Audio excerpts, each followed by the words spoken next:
In the name of the Father, and of the Son, and of the Holy Spirit. Amen. Almighty Father, thank you for the business you have enabled me to begin and sustain. Enlighten my way in leading and inspiring people engaged in the business organizations, industry, and communities that I serve. Allow us the mastery of your will for the role you would want this business to play in your divine plan. Provide us all the resources, human and material, for this enterprise. Sustain us financially for growth and development, and keep us humble with our successes, and make us innovative and creative in our endeavors. Help us in our crisis, and guide us in every step we take as we run and manage our business. Let our business involvements be models of inspired integrity, and allow it to bring good health, wealth, and prosperity among your people. Bless our business partners, clients, and suppliers. Give us the faith and confidence that we can accomplish even what seems to be impossible. Move us to dispense all our actions to be full of love for you and the rest of mankind. In Jesus' name, Amen. In the name of the Father, and of the Son, and of the Holy Spirit. Amen.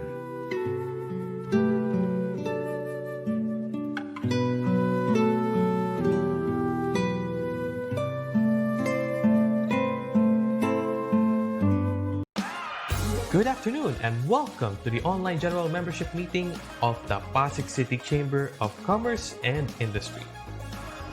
To formally open this meeting and to introduce this afternoon's speakers, let us welcome the President of PACCII, Ms. Michelle Ballesteros.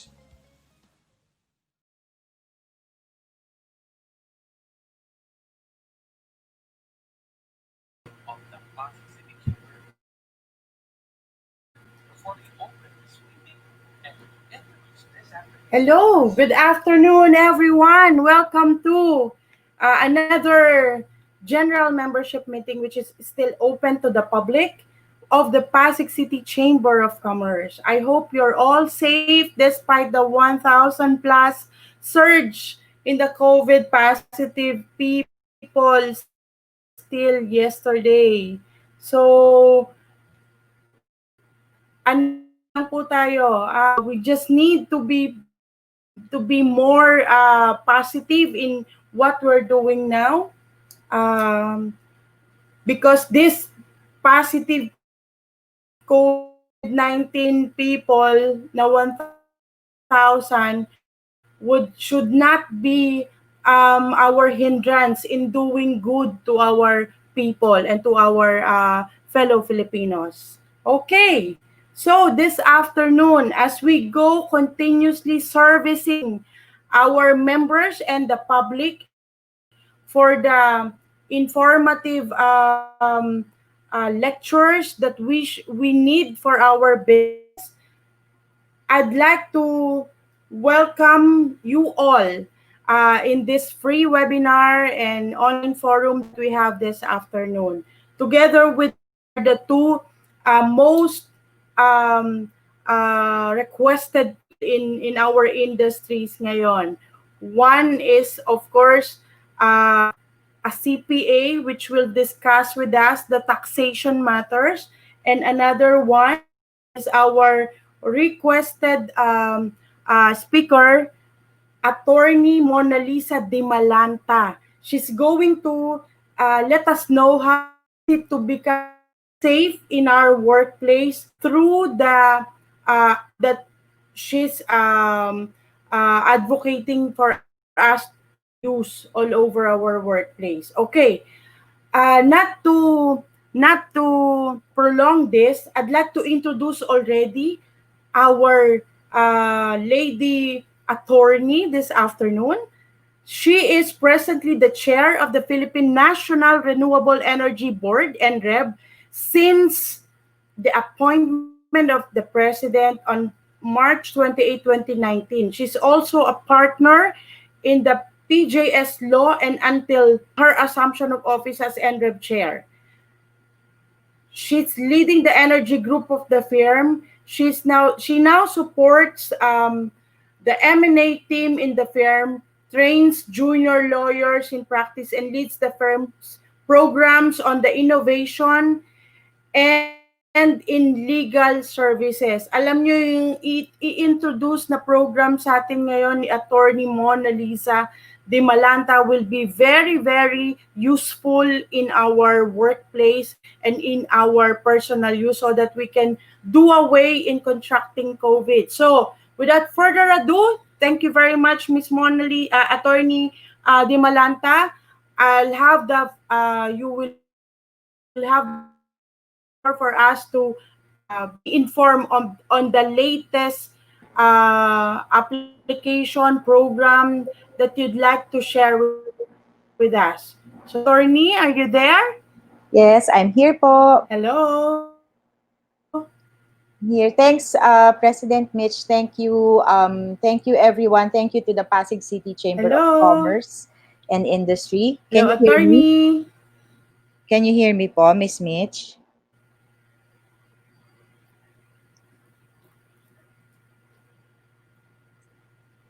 Okay na po.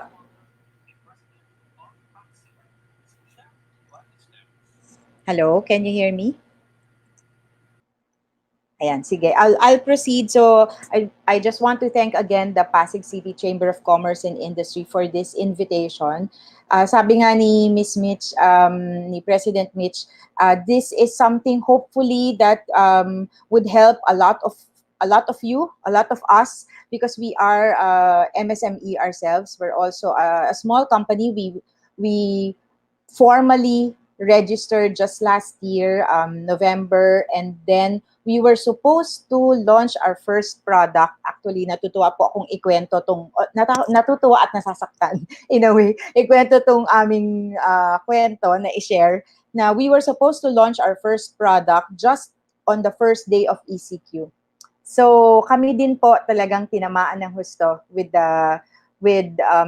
this pandemic that has hit all of us, and we needed to take a step back and think about what do we do now. So syempre hindi aminin naman natin, a lot of us, I guess, were caught by surprise.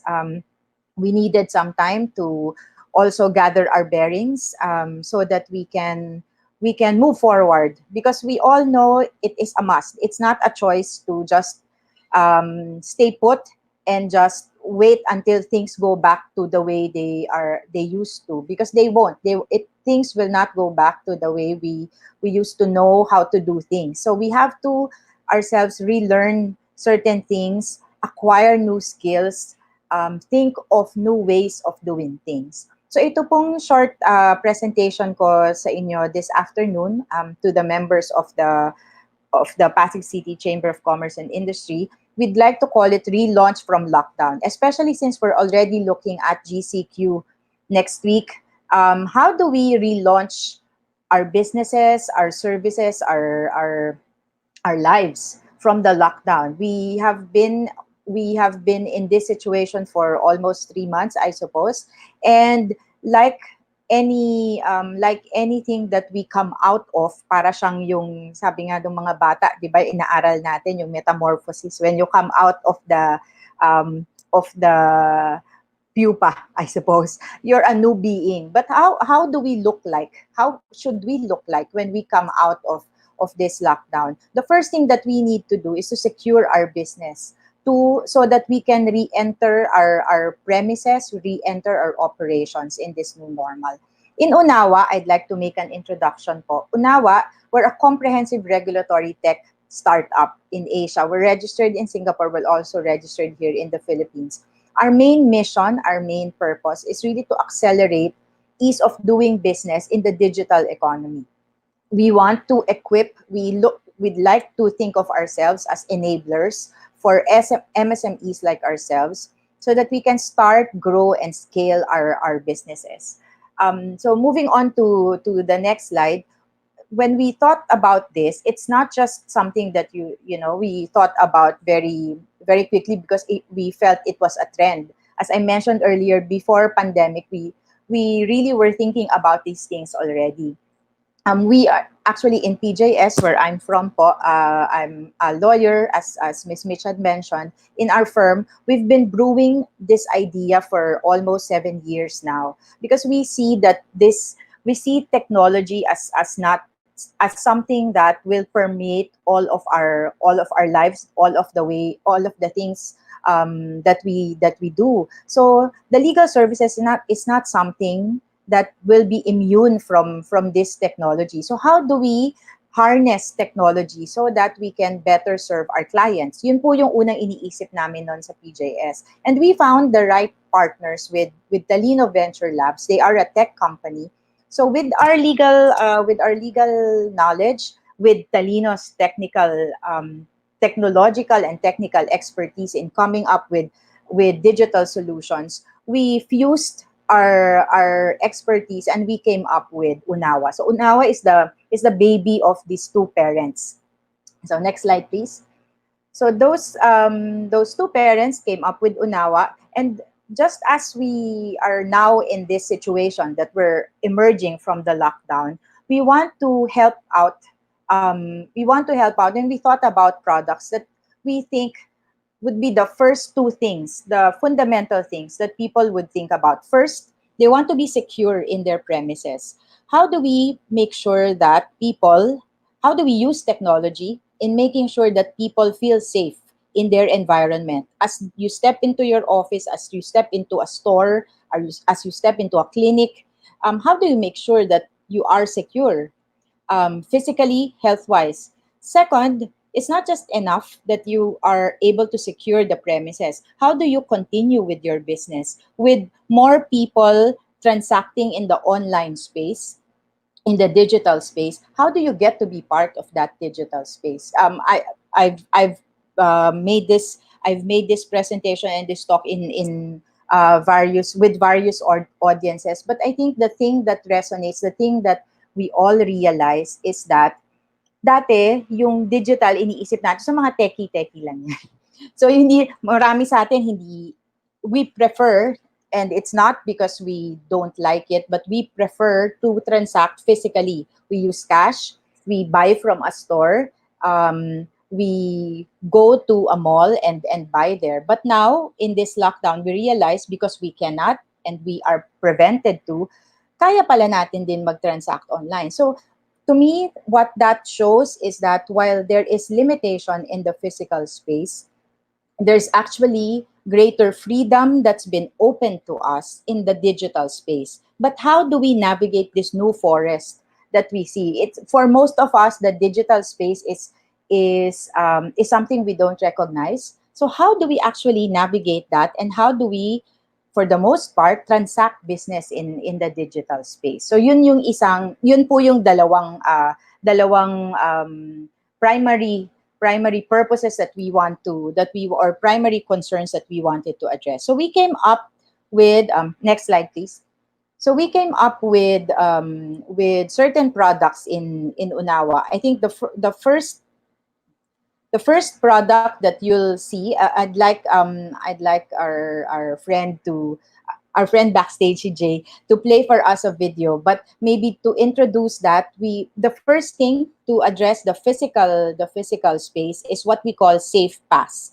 This product hopefully increases our confidence in entering buildings, in entering premises, and for us who operate businesses, maybe a way for us to also manage the physical space that we occupy. So Jay, can you play the video for us? Ngayon, sa panahon ng new normal, mapapaisip tayong mga negosyo. Paano magiging ligtas ang ating mga employees at customers? Paano na ang social distancing? Paano kung may ma-infect sa trabaho? Are we ready for this? Buti na lang may SafePass, ang all-digital at contact-free system na kapartner natin sa safe na pagbubukas ng ating mga negosyo. Sa SafePass, kayang mag-set ng daily capacity at visiting schedules at gumawa ng automated incident and contact tracing reports sakaling may infection sa establishment. Safe at convenient ito para sa atin. Para makakuha ng SafePass ang inyong employees at customers, kailangan lang nilang mag-register at gumawa ng profile.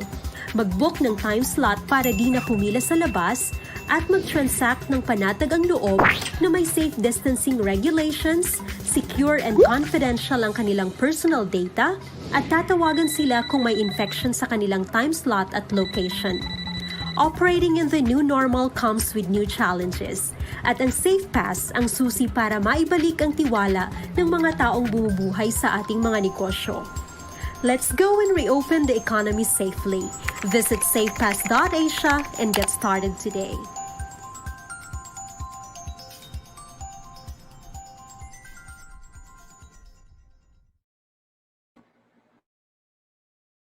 Okay, so salamat Jay for that. So SafePass, katulad po ng nakita nyo sa video, aims to enable us to do 4 things with this program. It allows us to plan the space. So alam naman natin lahat may regulations ngayon in terms of physical distancing pa din. So we need to plan our space and make sure that we only allow enough people or the right number of people given the space that we have. Second, it allows us to also make reservations or do yung tinatawag nating capacity management or planning, both for our employees, because our employees will occupy the space as well, and clients or customers who will enter the space using technology. I'll explain a little bit about this later.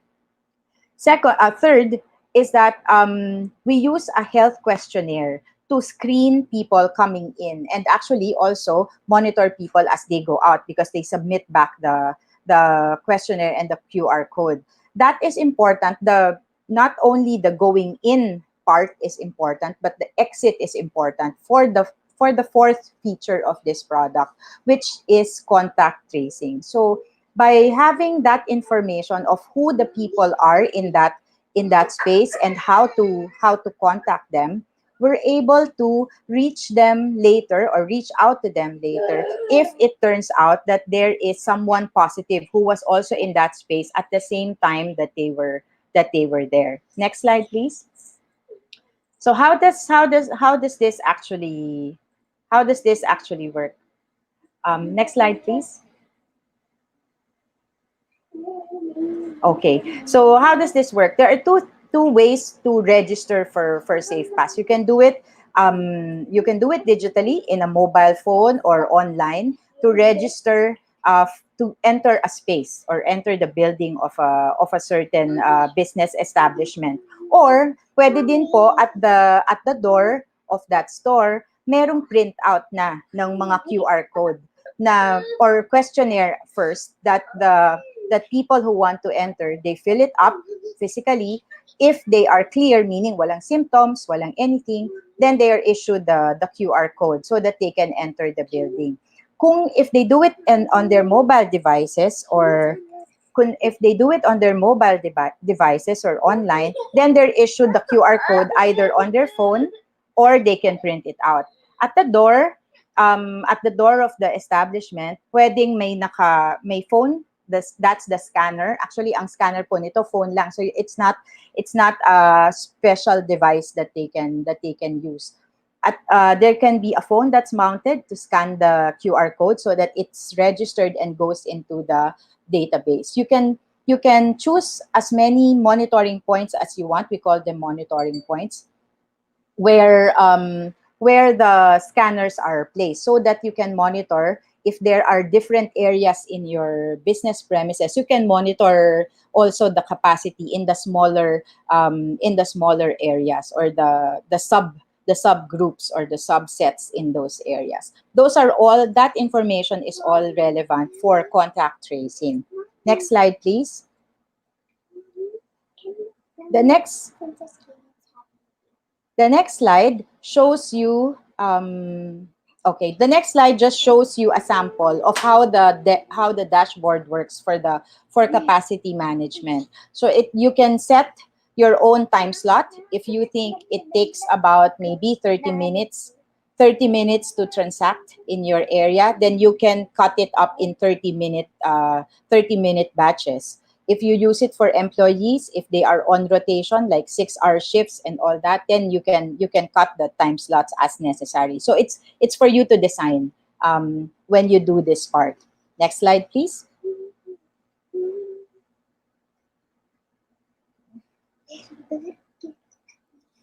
Next slide, please. Okay. What do you actually get when you register, when the customer registers? They get what I mentioned earlier, the QR code. This code that I think most of us are familiar here. Na kung familiar po kayo dun sa Rapid Pass, actually the technology here is similar to what we have in Rapid Pass. So it's the QR code, then there's a registration where actually you get to answer a health questionnaire, and then the QR code is delivered to you. If it's clear, then you get a check, or you're clear to enter the premises. Next slide, please. Okay. Ang mahalaga po dito, itong point on contact tracing, because we never know if someone, unless we have some form of logbook, which someone will just monitor very, very diligently. There's no way of tracing or advising people if someone within their vicinity was later found to be positive. So, ang mahalaga po dito, yung impormasyon nakasave na dun sa inyo, sa database ninyo. And you can easily do contact tracing. If can you go to the next slide so we can show them how it works. What we call incident management. If someone goes positive, that's the blue spot in the middle. The people who were with that person within a certain time frame will already be alerted automatically because it's in the system. They'll be alerted not with the name of the person, because we want to be very careful about data privacy, but they'll be alerted that they need to you were in this vicinity around this time, and we have learned that someone also within that vicinity was found to be positive. So you will be advised, or that person will be advised to have himself checked by the doctor to make sure that they also get clearance. So that's what information enables you to do because of SafePass. Next slide, please. The next few slides just shows you the different use cases. Sige po, let's scroll through the next slides. That you can use it in your offices where your employees can have safe passes to check in at the reception, or ito po, karamihan ng office natin may mga pantry where there cannot be full capacity anymore because of regulations. So if you need to regulate the number of people going into your pantry, for example, then you can have a monitoring point at the entrance, at the door to your pantry, to make sure that at any point in time, you don't exceed the number of people that's allowed to occupy the pantry, or the offices for that matter. So it can be designed that way. Next slide. So aside from offices, it can also be used in malls or retail stores at either the front of the store, or if there's a different exit point, then they can also use monitor or set up a monitoring point in the exit. Next slide, please. Ito, very important. Right now, later I'll pick up this point as well when we talk about safe form. But right now, restaurants are only allowed to do takeout or delivery. But there's also discussion on allowing restaurants to resume accepting walk-in. But it can't be the same capacity anymore. There's always that reduction in capacity. But how do you manage people? Do you turn them away at the door? That's, we're Pinoys, we don't like offending people that way. So it can be managed by an online registration system. Remember the capacity management deck that I showed earlier, that can be your online registration system for the walk-in clients or customers. Can also be used for back of the house for your restaurant employees, the same manner that we described earlier in the other use cases. Next slide, please. For those among you who manage a bank also, for example, very useful for banks because it allows you to control also the number of people that, because banks, once ECQ is lifted or once we're in GCQ, we expect more transactions in the banks happening. We don't want people to just pour into branches of banks. So it's ideal that you pre-register your clients as well. Next slide, please. Finally, one other use case that we see, and one of the sets of clients that we're talking to are supermarkets, because we all know that supermarkets can also be full at certain hours or of the day or certain days of the month. They can also manage their capacity this way, not just for their customers, but for deliveries, for employees, and other groups of people. So that's SafePass. That SafePass, it is to manage, as I had described, the physical space. Now we go to, next slide, please. Now we go to SafeForm. SafeForm is your next step. So once you've managed your physical space, then you can focus on growing your business in this digital space that had opened for us. So can you play the slide, please? Can you play the What video? does it mean to do business in the new normal? How can we grow and scale our business in an increasingly digital economy? Let's get started with SafeForm, an easy-to-use platform that lets you digitize printed forms, protect digital data, and transact and do business all online. SafeForm is your digital business enabler that complies with Philippine data privacy laws to protect your company and your clients as business becomes more digital. SafeForm is brought to you by Unawa, which offers ease of doing business at your fingertips. With SafeForm, you can either 1. Create a form from scratch through our SafeForm canvas, or 2. Upload a photo of an existing printed form and have it converted into a digital form. You can also use SafeScanner, the free companion app to scan your printed form securely, then upload to our site. Whichever option you choose, SafeForm makes it easy to make a digital and secure form out of what you already have. What's more, forms generated through this tool can validate information to immediately avoid errors and invalid entries, and are print-ready and scanner-friendly for quicker, easier, and more systematic data collection. More than just helping you create forms, we protect you and your customers by automatically seeking consent from respondents and generating a customized privacy policy based on your fields. You can also embed SafeForms in your sites and platforms to make it easier for you to use and share. SafeForm is perfect for digitizing, organizing, and securely storing important business and personnel documents, sales invoices, receipts, and financial transactions, customer orders and records, loan and insurance applications, administrative forms, and so much more, so you can work more efficiently and focus on growing your business. Now, are you ready for the new normal? Reboot your business for the digital economy with SafeForm. Visit unawa.asia/ready-set-reboot to get started today. Thanks, Jay. So SafeForm does 3 things. It digitizes your forms. I know we all have like forms, documents, contracts that we use in our businesses. We make a digital version of those forms. Either you can do it from scratch using the canvas, or you can use the free app scanner, Safe Scanner, that takes a picture and then transforms it into a digital form. Second, SafeForm also protects that data. A lot of us use, ako rin po nakagamit na ako nito, yung mga free forms that we can use.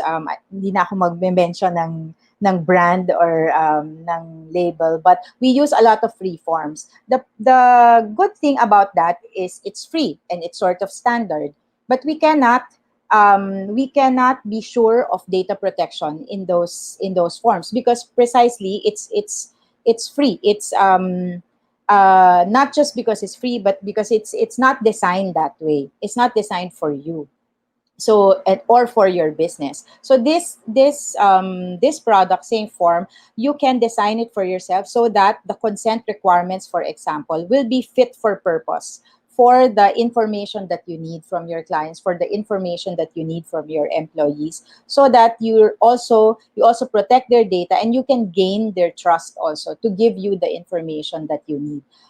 Third, it allows you to transact because it organizes this data that you have. Yun po yung isang, I don't know if we realize it, but the free forms that we use, we cannot really collect the data from those free forms, because we don't save it for ourselves. This product allows you to do that so that you can transact. It's also e-signature enabled to comply with the E-commerce Act, so that whatever contract or document you have signed using SafeForm is already a legally binding document that you can use in your business. Next slide, please.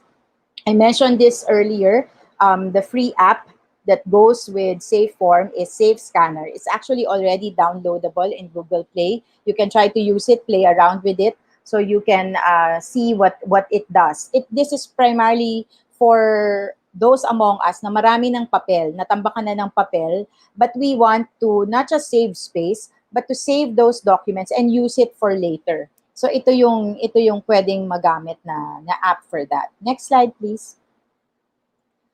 The three packages that we have for SafeForm are the form builder, so which allows you to just do the forms that you can then use to transact. Or if you are a bigger business, you need several forms with different signature authorizations that will be required, and you need an e-signature vault, so we can provide that for you. The third is, in case you have the type of business that requires different workflows, so multiple approvals, different layers of approvals, it can also be designed that way, so that once the signature of one is put in the digital platform, then it goes into automatically triggers the next approval phase, so that you don't again have a paper trail that's going around and collecting virus in the office or in the vicinity. Next slide, please. The next slide just shows you what the form builder does. So it asks you questions that you can put. We have templates, but you can also design your own as needed by your company. Next slide, please. Okay. So the other way that I mentioned earlier is, if you already have analog forms, you want to convert it to a safe form so that you have a digital data privacy compliant document, then you use the scanner, and then it creates that digital form for you, and then you have a consolidated, moving forward, you have a consolidated database that's digital that you can start using for more of your online transactions. Next slide, please.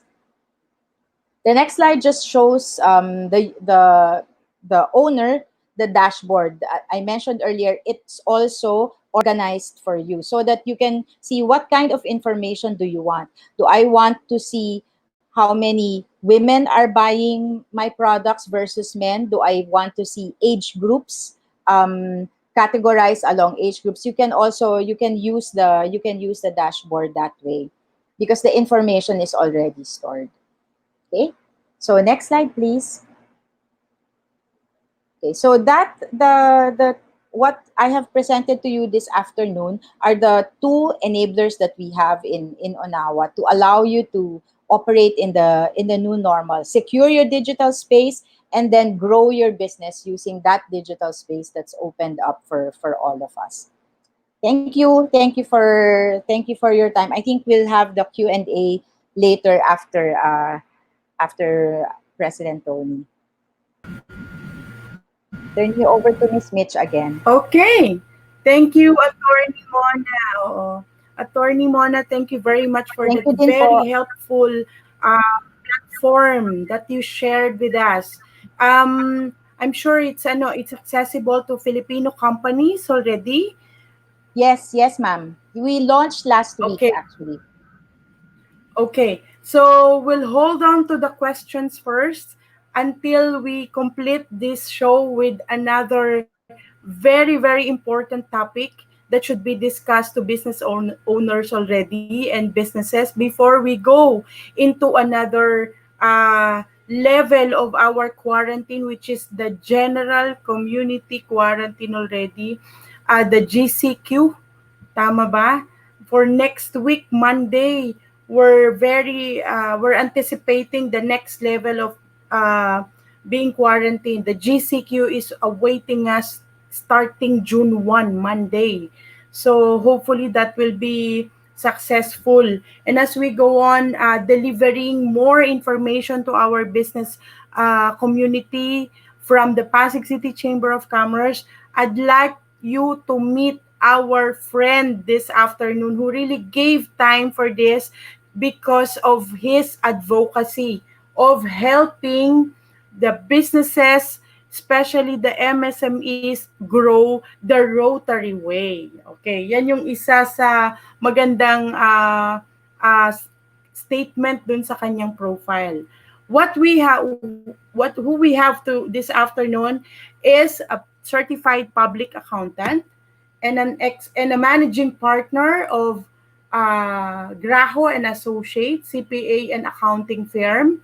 He is also a CEO of Wizard Technologies, an IT company. So more or less later, magkakaroon tayo ng connection with the safe form and platform na inintroduce sa atin ni Attorney Mona. Okay. He has also extensive work and experience, expertise in terms of audit, finance, and accounting. He is a continuing member of the Philippine Institute of CPA, PICPA, and an accredited tax and audit practitioner of the Bureau of Internal Revenue. Tama-tama pala yung ating invitation sa kanya. And the Board of Accountancy, the Securities and Exchange Commission, and the Cooperative Development Authority.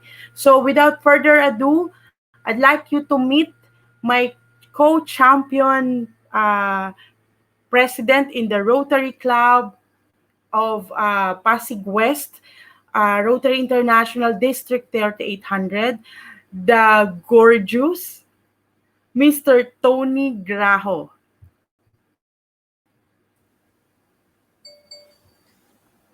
Hi everyone. Good afternoon. Yep, thank you classmate Mitch, our classmate in Rotary Club ng Mutya, Pasig. Thank you for all the members and good afternoon sa lahat ng members ng Pasig City Chamber of Commerce. And also thank you for giving the opportunity na makapagsalita right now to Exlinkevents, no? So I was invited to give a briefing or to share updates on the BIR with regards to the current situation amidst COVID-19 quarantine. No? So, syempre, kahit nasa quarantine tayo, kailan pa rin nating mag-file ng taxes. No? Because ang sinasabi nga nila, taxes is constant. No? So, regardless of the situation, kahit ano pa man yan, then we really have to really work on filing our taxes, no? In this afternoon's briefing, I'm gonna share the updates during this quarantine period, no? So without further ado, I would like to continue presenting and moving on my slides, no? So next slide, please. Yep. So the basic question would be, how would we keep ourselves updated with important tax updates, no? So sa side ng BIR, merong mga iba-ibang avenues, no? How we would be able to identify updates, and with that, we could easily monitor actually by getting in touch with the website ng BIR, no? Kasi high-tech na rin right now ang BIR. So BIR from time to time is issuing mga revenue regulations dun sa mga bagong implementations ng BIR. Also, from time to time, they're issuing revenue memorandum circulars with regards to iba-ibang mga topics na kailangang ma-implement on the level ng mga revenue district office. And of course, other than that, ay meron din silang mga BIR news and updates from time to time, no? So basically, as I reviewed, starting March hanggang May, ngayong nasa quarantine tayo, ang basic tanong lang talaga would be, ano ba yung mga important updates na may impact sa BIR, no? So as you would see doon sa slides, dahil sa ating COVID-19 situation and sa quarantine natin, yun pong ating president, no, si President Duterte, has issued Bayanihan to Heal as One Act, no, to combat COVID. And then itong act na to nagkaroon ng implications also doon sa taxes filing natin and payments and iba pang mga issues, no. Other than that, we would also touch on the extension of the tax amnesty program. Ito talagang very exciting and good news sa lahat. Kasi baka meron pa mga hindi nag-a-avail nitong mga tax amnesty program na to, which was implemented way back 2019 pa, no? Other than that, we'll also gonna explain extension on filings and tax payments. And also other updates with regards to issuances ng BIR, no? For this afternoon, I would assume that halos lahat ng members ng Pasig City Chamber of Commerce are very knowledgeable na rin, no, pagdating sa ating mga BIR payments. And of course, I understand that most of the members are connected with various private and public sector probably that also have in-house or external accountants, no, advising the company. So I wouldn't really touch doon sa pinakabuod ng taxation, no. Otherwise, magtatagal po tayo. Itatouch lang po natin ano yung mga updates and anong dapat nating tingnan under this quarantine period, no. So let's start, no. Unang-una po, tingnan natin ano-ano ba yung mga BIR revenue regulations that were issued during this season, specifically coming from March to May 2020, no? So, gumawa po ng grouping for 3 months, March, April, and May. Makikita nyo po dun sa slide natin. Basically, there are almost about 10 revenue regulations issued during this period. Hindi naman gaanong mahirap intindihin, no? But basically, ang buod lang nito mga revenue regulations na to are partly related or mostly related doon sa mga naisabi ko dati, no? Of course, sa current COVID situation natin ngayon, no? So for March, there's 3 issuance of revenue regulation. For April, merong 4.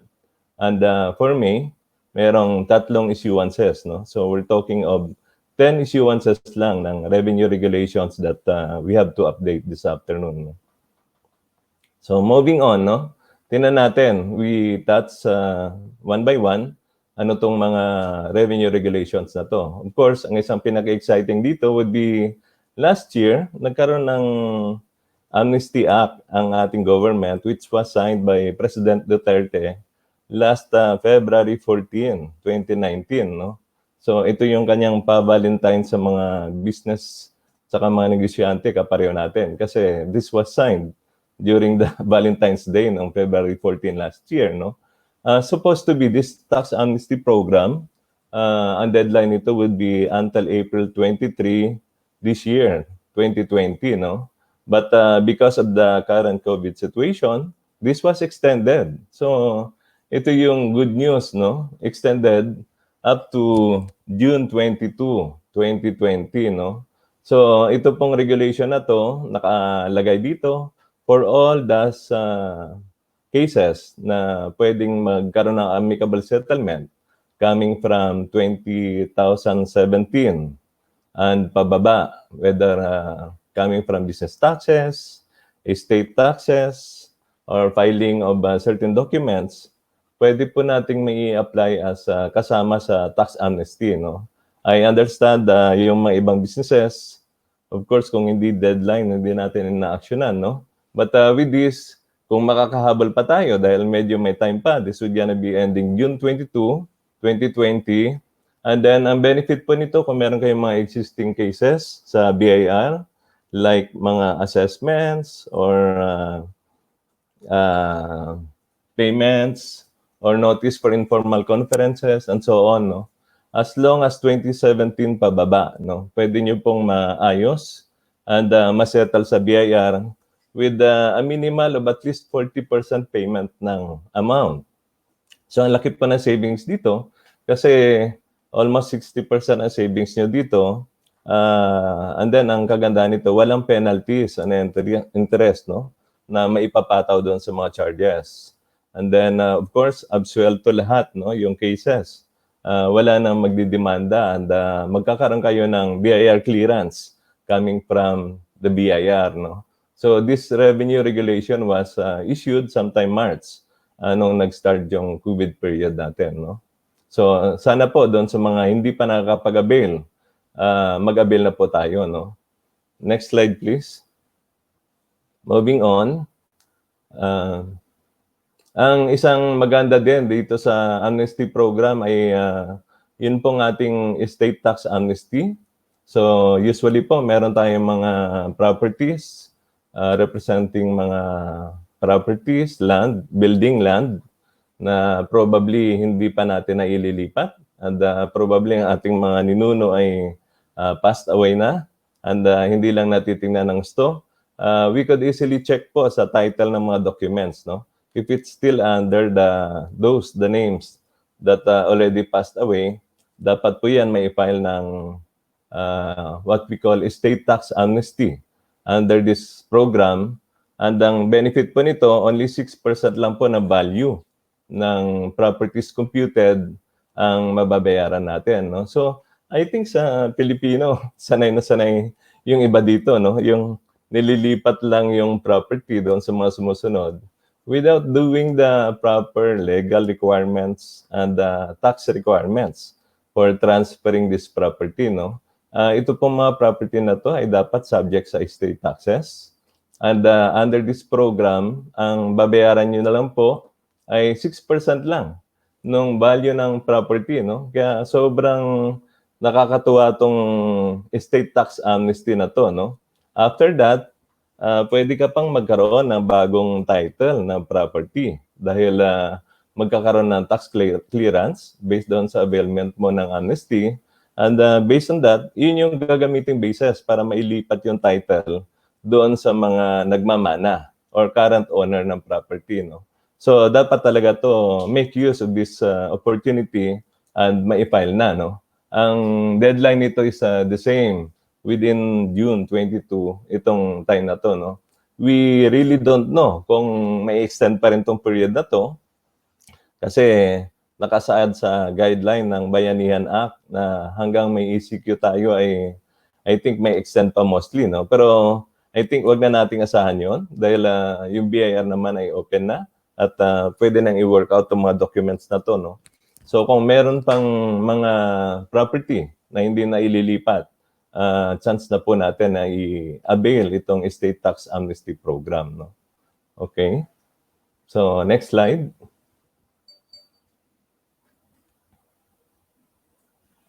Next slide tayo, Jay. Okay. So, yun po yung ating tax amnesty. Ang next naman natin ay Revenue Regulation number 6, no? Doon sa ating bayanihan to heal as one act, no? We call this one Republic Act 11469, which was signed noong March, no? Merong mga various items na in-identify doon na kailangan natin to combat COVID, no? This would represent what we call healthcare equipment and supplies, no? So marami po to. Ang mga halimbawa po nito ay mga PPEs, mask, laboratory, testing kits, equipments, and so on, no? Ang good news dito, based dito sa Bayanihan Act natin, ang BIR po ay nag-issue ng Revenue Regulation number 6, no? Way back March din. Ito naman, binigyan niya ng pagpapahalaga itong batas na inisyu na to at binigyan ng exemption, no? Itong mga items na to. So, with regards to importation and production and pagbebenta ng mga items na to coming from abroad, naka-exempt po for VAT, excise taxes, and other fees yung importation nito, no? So, nagkaroon po ng liberalization para po magkaroon ng supply sa local market and industry natin, no? So, ito po, magandang balita to, good news, para doon sa mga nag-import at nagpadating nitong mga product nito sa healthcare industry natin, no? So, exempt po sa VAT yung pagbili at saka pagbenta nito, no? Okay. So, next slide tayo.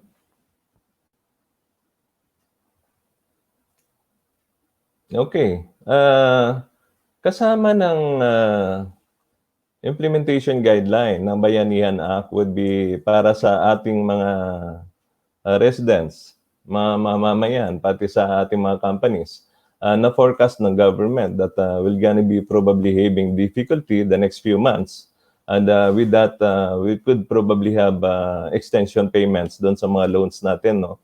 So yung related to this, nag-issue po ng Revenue Regulation number 8, granting exemption doon sa payment ng documentary stamp tax para sa renewal ng payment ng loans, no? So, applicable to para doon sa mga merong short-term loans, long-term loans, merong mga dealing sa mga lending investors or kahit sa mga pawn shops, no? Dito po nakasaad na itong mga loans na to automatic, nagkakaroon ng 30-day grace period and payments, at lahat po ng doc stamps payment sa mga loan na to ay in-exempt na ng BIR. So, although maliit na item lang yan, I think good news na rin sa atin yan, no? So, tingnan din po natin, baka yung company natin may mga loan availments, dapat po yung mga banks natin ay wag na mag-charge ng DST computation dito sa mga documents na to, no? Para sa renewal or repayment ng mga documents na to. Okay, so next slide. Okay. So, gawa po ng ating quarantine period, naglabas din ng guideline ng ating gobyerno. This is Revenue Regulation number 9 naman, no? Ano naman tong Revenue Regulation number 9 na to, no? Under the current situation, ang daming mga entities, private individuals, groups na nagbibigay ng mga donations, no? Either to the hospitals, to government, or other non-stock, non-profit organization. Well, ang good news dito, no? Ito palang mga donations natin ay magkakaroon pa lang tayo ng tax benefit for this, no? Ano yung ating tax benefit dito? To the full amount of donations given, no? As long as merong acknowledgement, supporting documents in form of certificate of donations, or maipapile natin using yung BIR form prescribed dito, BIR form number 2322, no? I think alam naman ng mga accountants nito, no? That full amount of donation can be recorded as a fully deductible expense doon sa ating business expense, no? So, ang benefit po natin dito, dalawa, no? Dahil nagbigay tayo, inallow ng BIR na fully ma-avail natin yung deductible expense natin diyan. On top of that, hindi po tayo magbabayad ng donor's taxes, no? So, nagbigay na nga tayo, so dapat hindi na tayo ma-charge ng donor's tax ng BIR. Pag in-audit tayo ng BIR, wala dapat donor's tax, no? That's usually 3% ang donor's tax based sa amount ng binibigay. So, para po sa mga company na marami namang income during this period, this is good news, no? Kasi magpagbigay ka, nagbibigay ka ng benefit ng tulong sa iba, in return naman, yun namang binigay mong benefit, nakaka-save ka naman ng 30% for the amount na binigay mo doon sa taxes dahil fully deductible yan sa gross income ng mga company natin, no? So, dapat habang may maitutulong, magtulong na tayo ng tumulong, no? So, yan po din ang ginagawa namin sa Rotary, na nagko-coordinate kami sa mga companies na dapat tulungan naman on the process, no? And with that, yung mga tulong po na yun, tinutulong po namin in behalf doon sa mga private companies na nagbibigay ng tulong, no? So, fully deductible po to sa side ng companies. Okay? So, next slide tayo. Okay, so ito yung tinatanong ng karamihan, no? Merong 4 na revenue regulations na binigay yung BIR. This is revenue regulation started nung March, no? Number 7, and number 10, number 11, and number 12, no? So these are spread outs nung March, April, May. Itong mga revenue regulations na to, no? Napakasimple lang naman itong revenue regulations na to. Based on sa quarantine period, the BIR, good news dito, has extended lahat ng filing halos ng forms, no? So, yung filing ng value-added tax payments, expanded withholding tax payable, income tax payments, filing ng monthly forms, generally has been extended by 30 days at the minimum, no? Yung iba, more than 30 days. Ito pong detailed schedule nitong extension na to, naka-identify by type of tax payments and by form of application. Itong detail na to ay naka-identify sa Revenue Regulation number 10, that's 2020, no? So, dito po sa Revenue Regulation number 10, makikita natin lahat ng mga detalye, no? Hindi ko na po pinakita dito dahil almost 2 pages or 3 pages yata yung haba noon. So, doon naman sa atin, we could have access on it via sa website ng BIR. Makikita natin Revenue Regulation number 10, that's 2020, nandun ang detalye lahat, no? And of course, ang pinaka-importante dito, yung tanong ng lahat, kailan ba ipapile talaga yung income tax return ng individuals kasama yung tax return ng mga companies kapareho natin, no? So, ang good news dyan, ang filing ng private companies has been extended to June 14, 2020, no? So, meron pa tayong ilang days, no? Meron pa tayong almost 15 days to work on it and i-file to, no? Ang sinasabi sa update, saka sa balita sa gobyerno natin, hindi na raw yata magkakaroon ng extension itong deadline na to, no? So, we really need to advise our accountants, work on the filing of income tax return. This is naman online, so napakadaling gawin, and with that, madali lang i-accomplish, no? Doon sa kanya-kanyang companies naman, I believe na may mga contact accountants na kayo, no? Incidentally, June 14, I think, falls on a Sunday yata, no? So, technically, ang pinaka-deadline niya would gonna be Monday sana, no? Pero wag na nating antayin yon. Dapat Friday before that June 14 deadline ay mag-file na tayo para walang rush, no? Okay, so next slide tayo.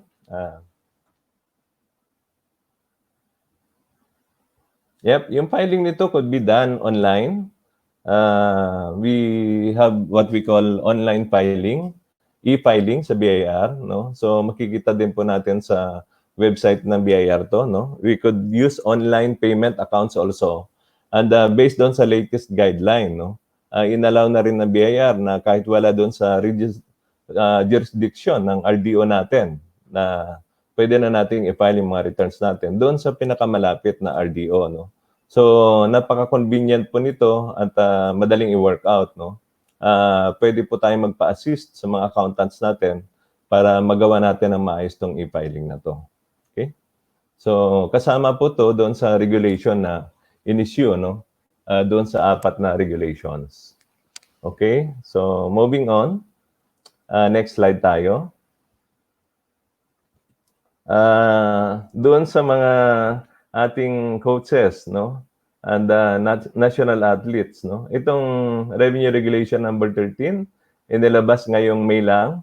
Doon sa ating mga national athletes and coaches, may good news tayo, no? Kasi based doon sa ID na ini-issue sa kanila, no?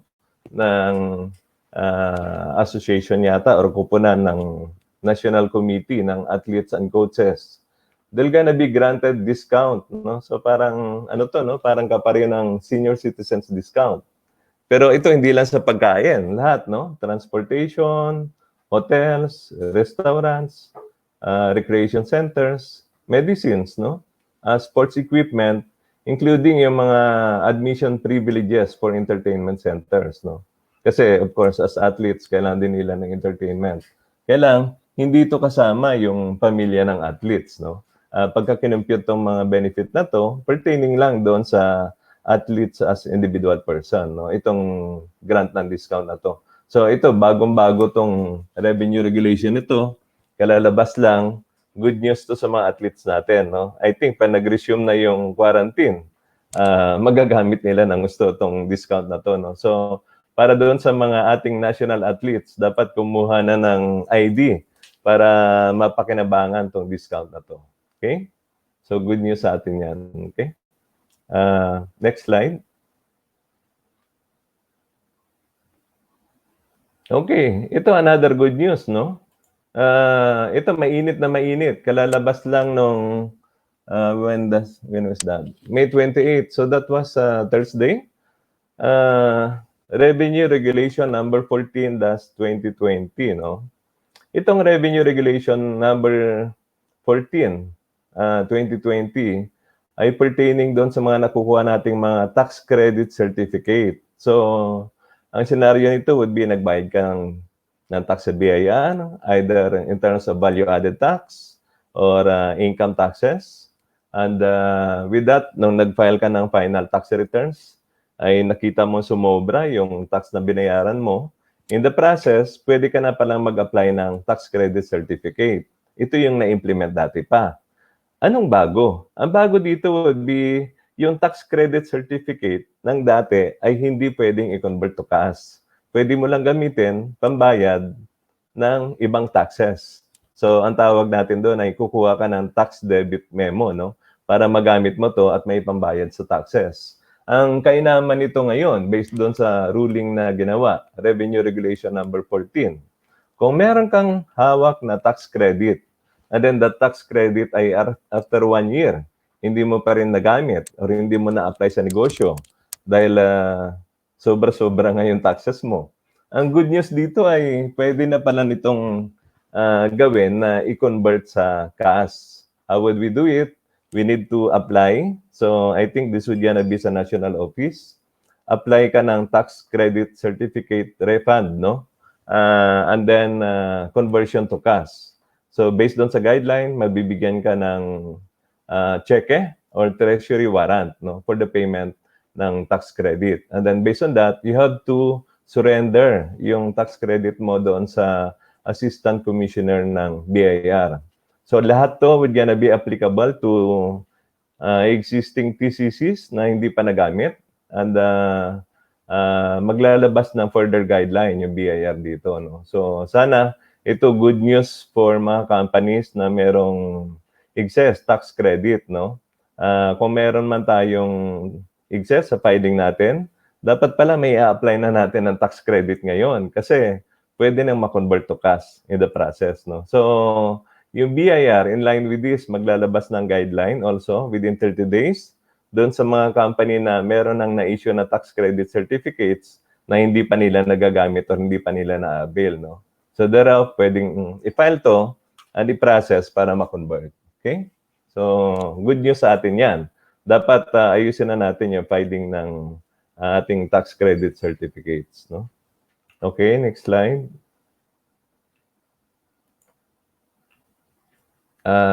Next slide, Jay. Yep. So, other updates lang, no? Ang tanong would be, ano pa bang mga ibang updates other than those revenue regulations, no? So, if you would note, those revenue regulations, some tax amnesty, filing ng in accordance with Bayanihan Act, and then yung iba pang updates, no? Yung iba namang other updates are not coming from revenue regulations. Ito naman ang tinatawag natin coming from revenue memorandum circulars, no? So parang in-house lang to na nagbibigay ng guideline yung BIR, no? So based naman dito, kung meron tayong mga companies na under POGO, no, yung support business operation, no?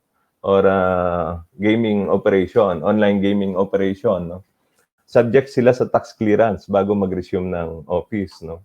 So ito naman, I think they're fully aware of it na, and dapat yung filing lang ng returns, may file lang nila at may bayaran yung taxes bago sila mabigyan ng tax clearance and allowed mag-resume ng operation. Other than that, of course, yung PayMaya can now be used for payment of taxes. So hindi lang online banking, no? Meron na tayong tinatawag na PayMaya. Pwede nating gamitin for online payments, no? And of course, inaalaw na rin ngayon yung temporary issuance ng invoices para doon sa mga online transaction, no? Sanay tayo yung nag-order online, pa-deliver, pabili and so on. So yung ibang mga supplier, walang mga accounting offices, walang back-end operation, pwede na pong i-allow mo na ngayon, no? Under this period, temporary issuance of receipts and invoices, no? So kahit manual receipts and invoices, kung hindi pa na-renew ang inyong BIR accredited printing ng resibo, pwede na munang gamitin under the current situation, no? And of course, yung last dyan sa ating tax update, no? Doon sa pagpa-file ng tax returns, inaalaw na po na magbayad ng cash doon sa RDO, Revenue District Office, provided yung amount is not exceeding 20,000. In excess of 20,000, allowed tayong magbigay ng cheque kahit doon sa Revenue District Office, no? Or sa other collecting agents ng BIR. So, good news sa atin yan, that would facilitate payment ng taxes para sa lahat, no? Kasi merong social distancing, so dapat ma-declag yung filing ng traffic sa BIR. Okay? So, next slide. I think that almost sums it up. Meron tayong next slide, I guess. Ito yung next slide, napaka-importante para sa atin, no? So, the BIR has also update and inform us that they're gearing to roll out yung Internal Revenue Integrated System, no? So, dati po medyo computerized ng BIR. Ito sa bago nilang i-roll out, this would replace yung old system ng BIR. Fully integrated po to. So, I think ang tinitingnan natin dito would gonna be more transparency doon sa mga taxpayers, filing ng taxes, kasi buong Pilipinas, ma-online na at ma-integrate. So, dapat talaga medyo may conscious effort on how to handle our tax transactions, no? So, based on this, I think I'm advising everyone, sa lahat po ng members ng Pasig Chamber of Commerce, be tax compliant, no? Kasi nandyan na yung sistema ng BIR. This consisting, I think, mga 8 modules, no? Kasama po dyan yung pag-issue ng tax clearance, monitoring ng filing, and then pati yung audit ng BIR, nakalink na dyan, no? Number 2, have proper tax planning, no? Kasi dapat moving forward, start pa lang ng year, natitingnan na natin, ano bang maayos na tax planning para sa company natin. And of course, the last but not the least, we need to save on taxes and penalties by having advanced planning, no? So, I think that sums it up, yung presentation ko this afternoon. Sana po nakatulong sa inyo, sa kaalaman ninyo, and hopefully, makatulong. I understand na hirap ang negosyo ng lahat.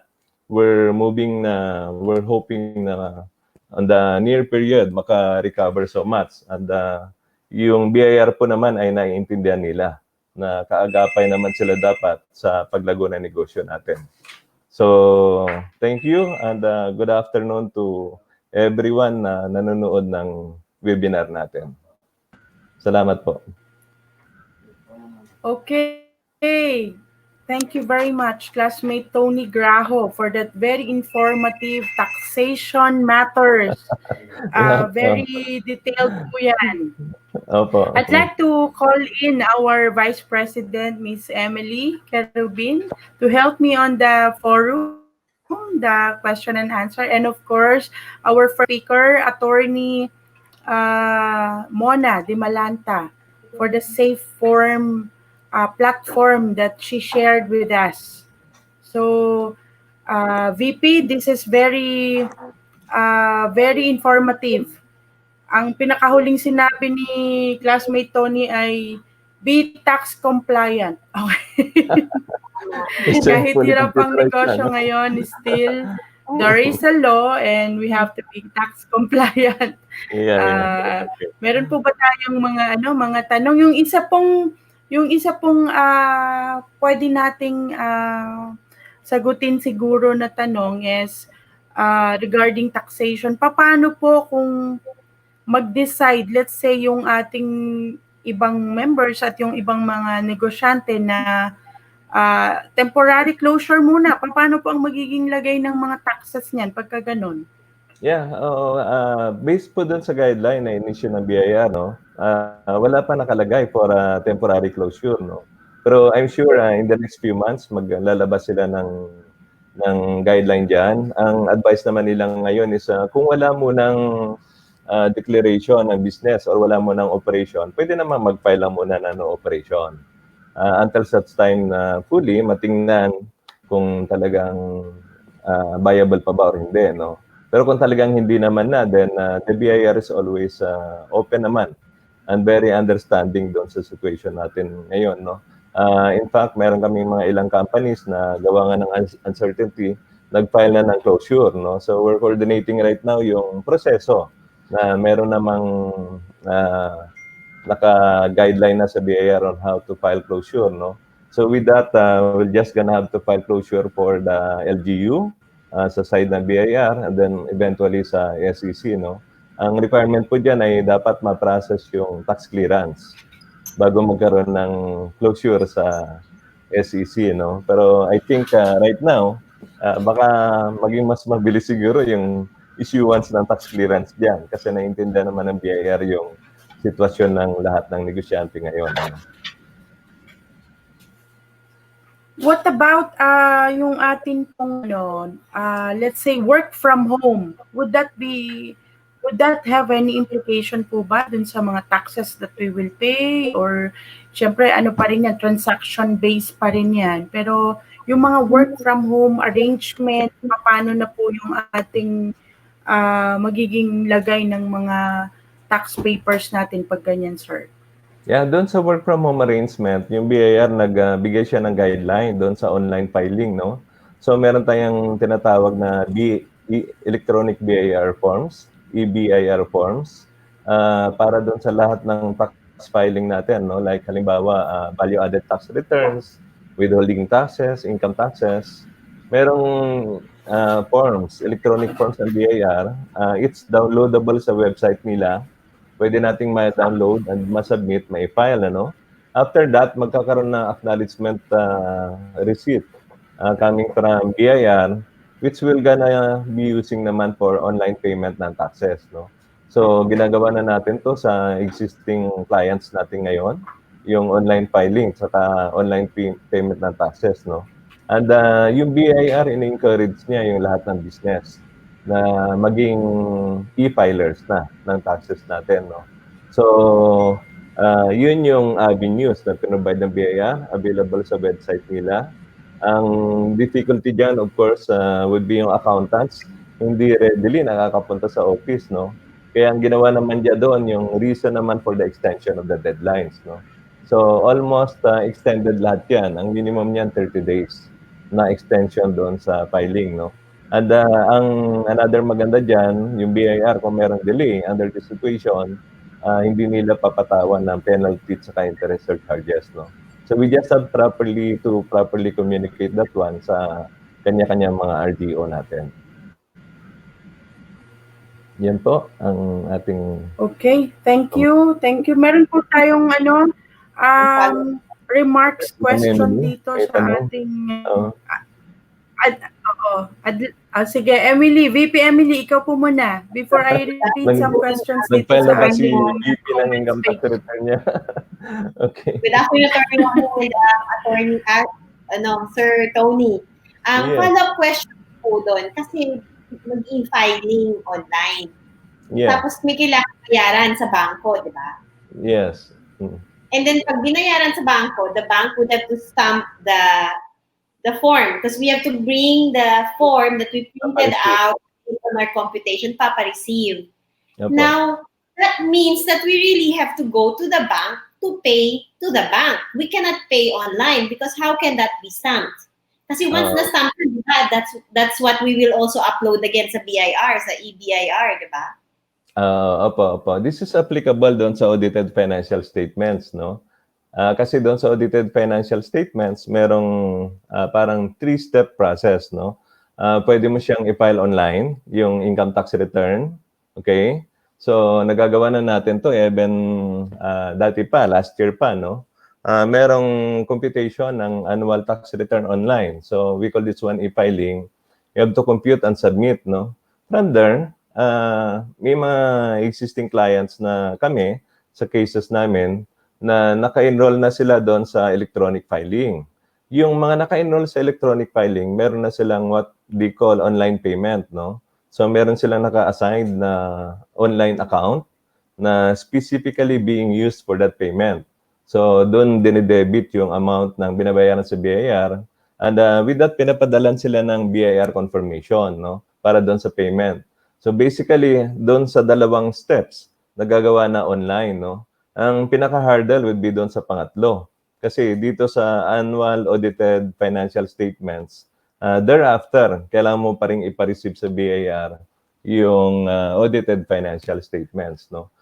Based din sa guideline na nilabas ng BIR, dapat makuha lang muna yung confirmation saka yung payment, no? Tapos yung pagpapa-receive naman sa BIR has to follow, no? Walang malinaw na guideline kung ini-extend nila yung pagpapa-receive ng FS. Pero I do believe doon sa aming experience last year, yung pagpapa-receive kasi ng FS would come at least a month after the deadline ng filing, no? So ang pinag-usapan dito would be filing saka payment. Kung nagawa online yon, pwedeng to follow yung pagpapa-receive ng audited FS sa BIR after that filing, no? So mas maluwag naman sila doon. Right. Okay. Thank you. So ibig sabihin, kailangan pa rin para sa mga walang online payment, BIR, EBIR, payment arrangement with their bank accounts, kailangan pa rin talagang face-to-face transaction with a branch. Okay. Yeah. So ang ginawa naman ng BIR dyan para mapadali, sinasabi niya doon sa revenue regulation, hindi mo na kailangan mag-file doon sa district na kung saan ka talaga nakadeclare. Kahit sa ang district na malapit sa'yo or authorized agent bank at that, pwede ka na mag-file. So, But this yun is ang advantage. during the pandemic or even after applicable? This is during the pandemic period lang. Okay. During the pandemic period. And ang latest na in-accredit niya dyan, aside from the banks, is GCash accredited na rin for payment. And then yung Paymaya, yun yung pinaka-latest na in-approve niya, no? Pwede na rin gamitin yung doon sa mga walang bangko, di ba? So pwede Right. ng GCash na lang saka Paymaya. So magiging mas madali na. Ang advice ko diyan would be doon sa mga taxpayers, mag-tap lang ng kakilala nilang mga accountants para tumulong and do the process online, no? Madali lang naman gawin. In fact, almost mga clients namin right now, we already have advised them na to open an account, no? Sa Land Bank yan, or Union Bank, or BPI, or ibang authorized agent bank, specifically for payment lang talaga ng taxes. So, ang Right. ginagawa ng mga kliyente namin, yung account na yon, yun yung i-register mo sa BIR. Ang ilalagay mo lang fund doon ay yung pambayad lang sa BIR. Kasi doon na rin i-debit yung pambayad eh. So, mas madali siya actually. And being done online na talaga, no? May mga client kami na not even located within PACCII, outside PACCII, wherein we do the filing and the payment for them, no? So, nagagawa na rin naman. Mas madali na. Pero of course, going back doon sa tanong mo, Ma'am Emily, doon sa walang bangko, saka walang GCash, saka Paymaya, ayun yung hurdle, no? Hindi talaga po pwedeng ma-avoid na pupunta pa rin tayo at magpapareceive sa BIR. Kaya nga, maganda yung sharing ni Ma'am Mona kanina, no? Yung bagong normal talaga, dapat we go digital na. May platform. Diba? Okay. So, digital transformation tayo, no? Kahit yung BIR, yun talaga yung focus nila. Thank you for that very clear question, Sir Tony. Kay Ma'am Mitz, classmate, yep. May tanong si classmate Mitz. Naku po. Oo.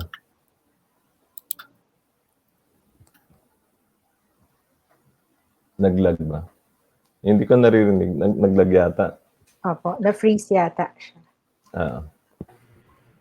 Na-free. Naka-mute. Okay. Okay na. Okay na.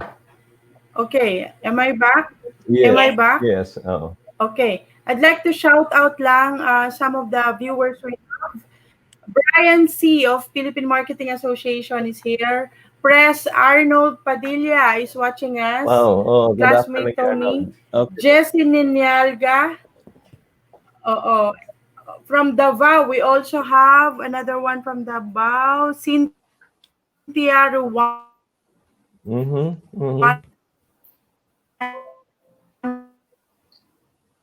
Okay. There's a question here from Miss Sonia de Guzman.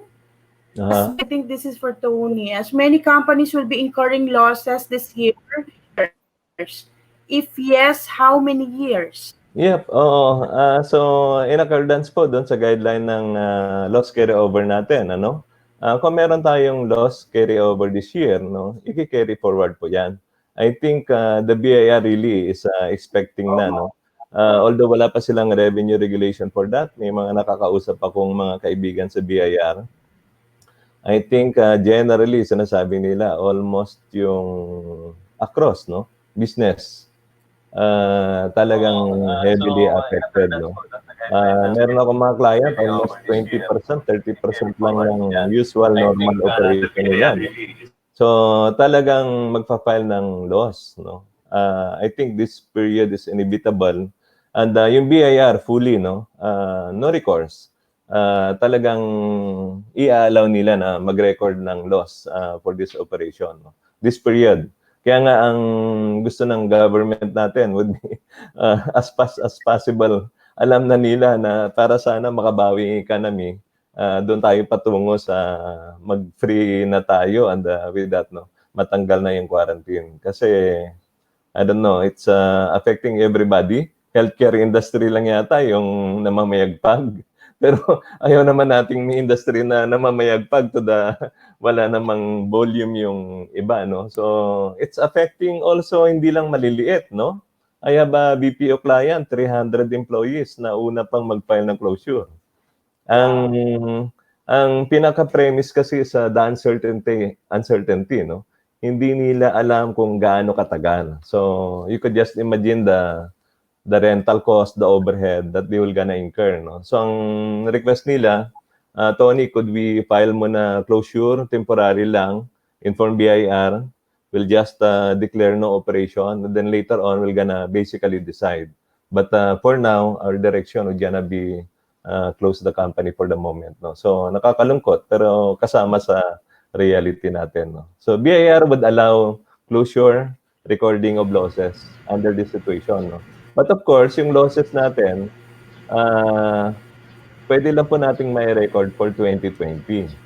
Kaya nga, ang advice namin sa BIR, sa mga kliyente pala, kung meron kayong retained earnings noong 2019 na naka-record doon sa financial statements niyo, please have an appropriation for possible losses sa operation this 2020 para hindi kayo matax ng BIR. Kasi we're sure na 2020 is very tough. Ang sinasabi nga ni Jack Ma, just surviving 2020 would gonna be the new objective for us. Hindi na yung magka-income tax, no? Yeah, that's very true. We need to survive the 2020 alive and healthy. Okay. Kasi yan yung major challenge. Ang sabi nga ng mga programmer namin, may virus yata in 2020, pwede bang i-reinstall na lang natin? And restart. Sabi ng mga IT, Oo nga. Pwedeng i-reinstall na lang, saka i-reboot. Mag-reprogram na lang, no?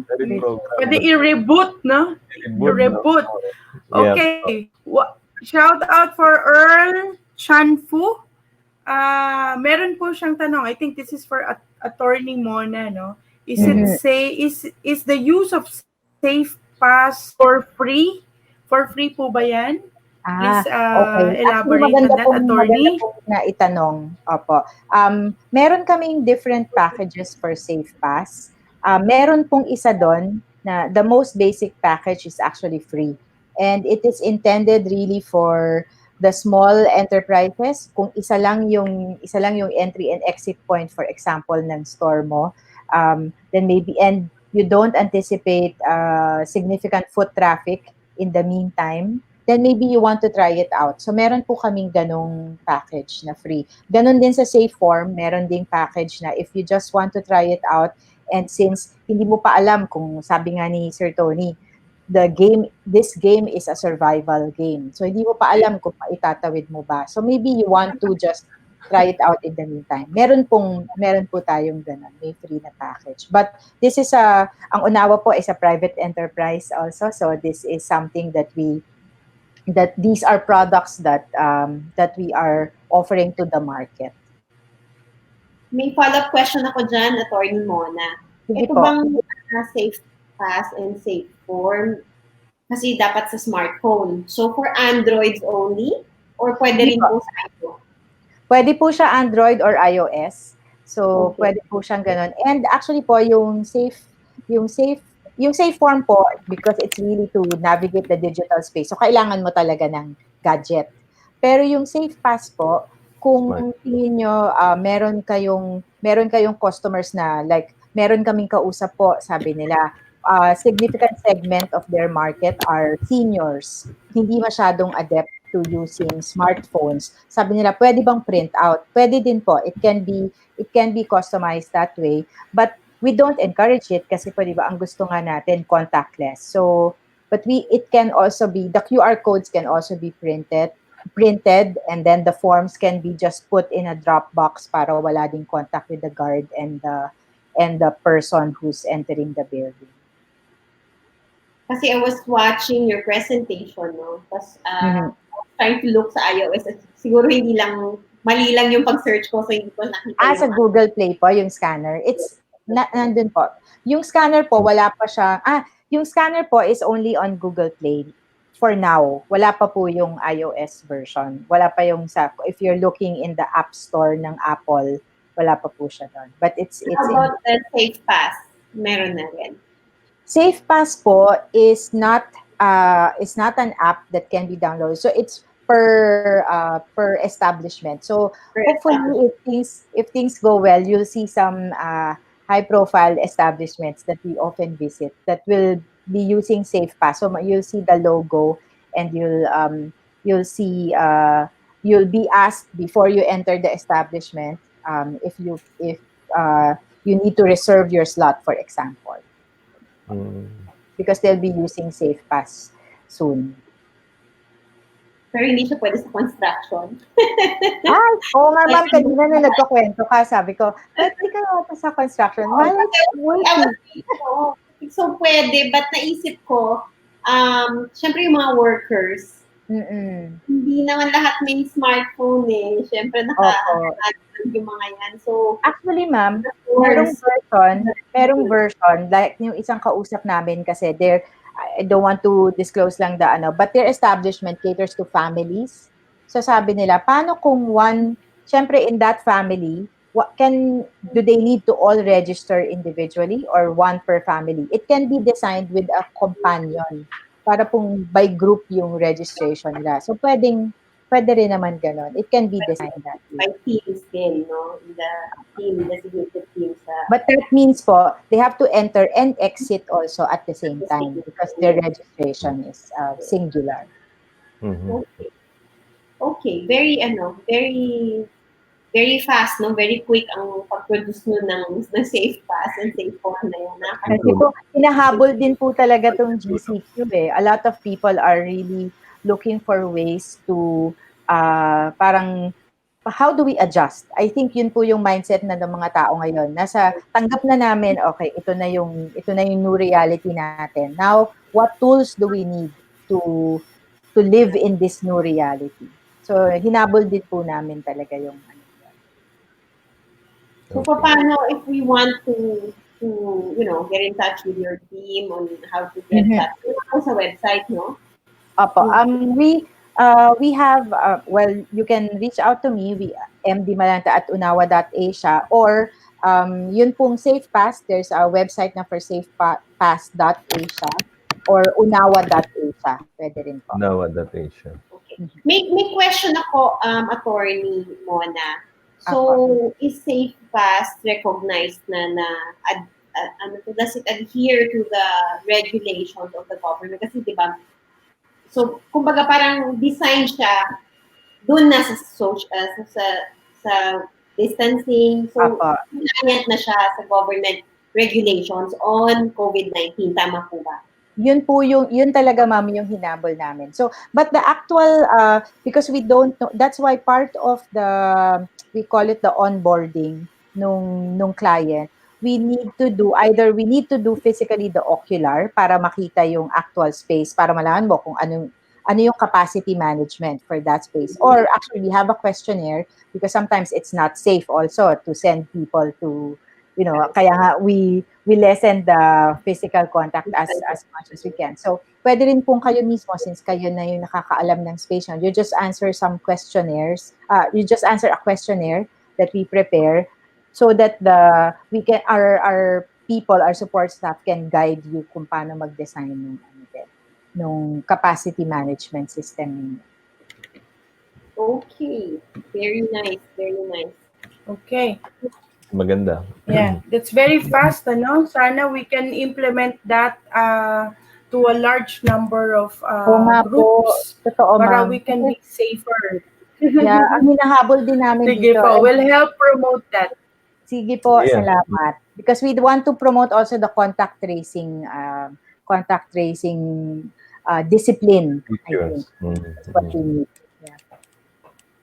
Yeah, that's very timely. Useful kasi I think meron pang 59 people that is being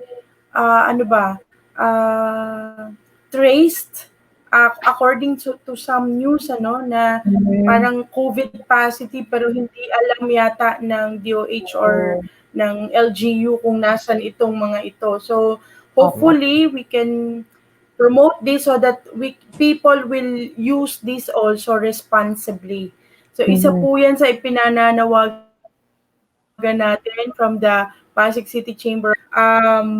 Although some companies or most of the companies are really scared to open, with that parang responsibility po kasi on handling people and business is also a responsibility on how to keep our people safe also and their families. Kung ako nga po talaga, ang aking stand, work from home na talaga. Kasi until this, we can end this COVID, pag wala na siyang napasahan na host na gumagalaw na mga humans. Ganyan po yung aking simpleng pag-intindi dyan .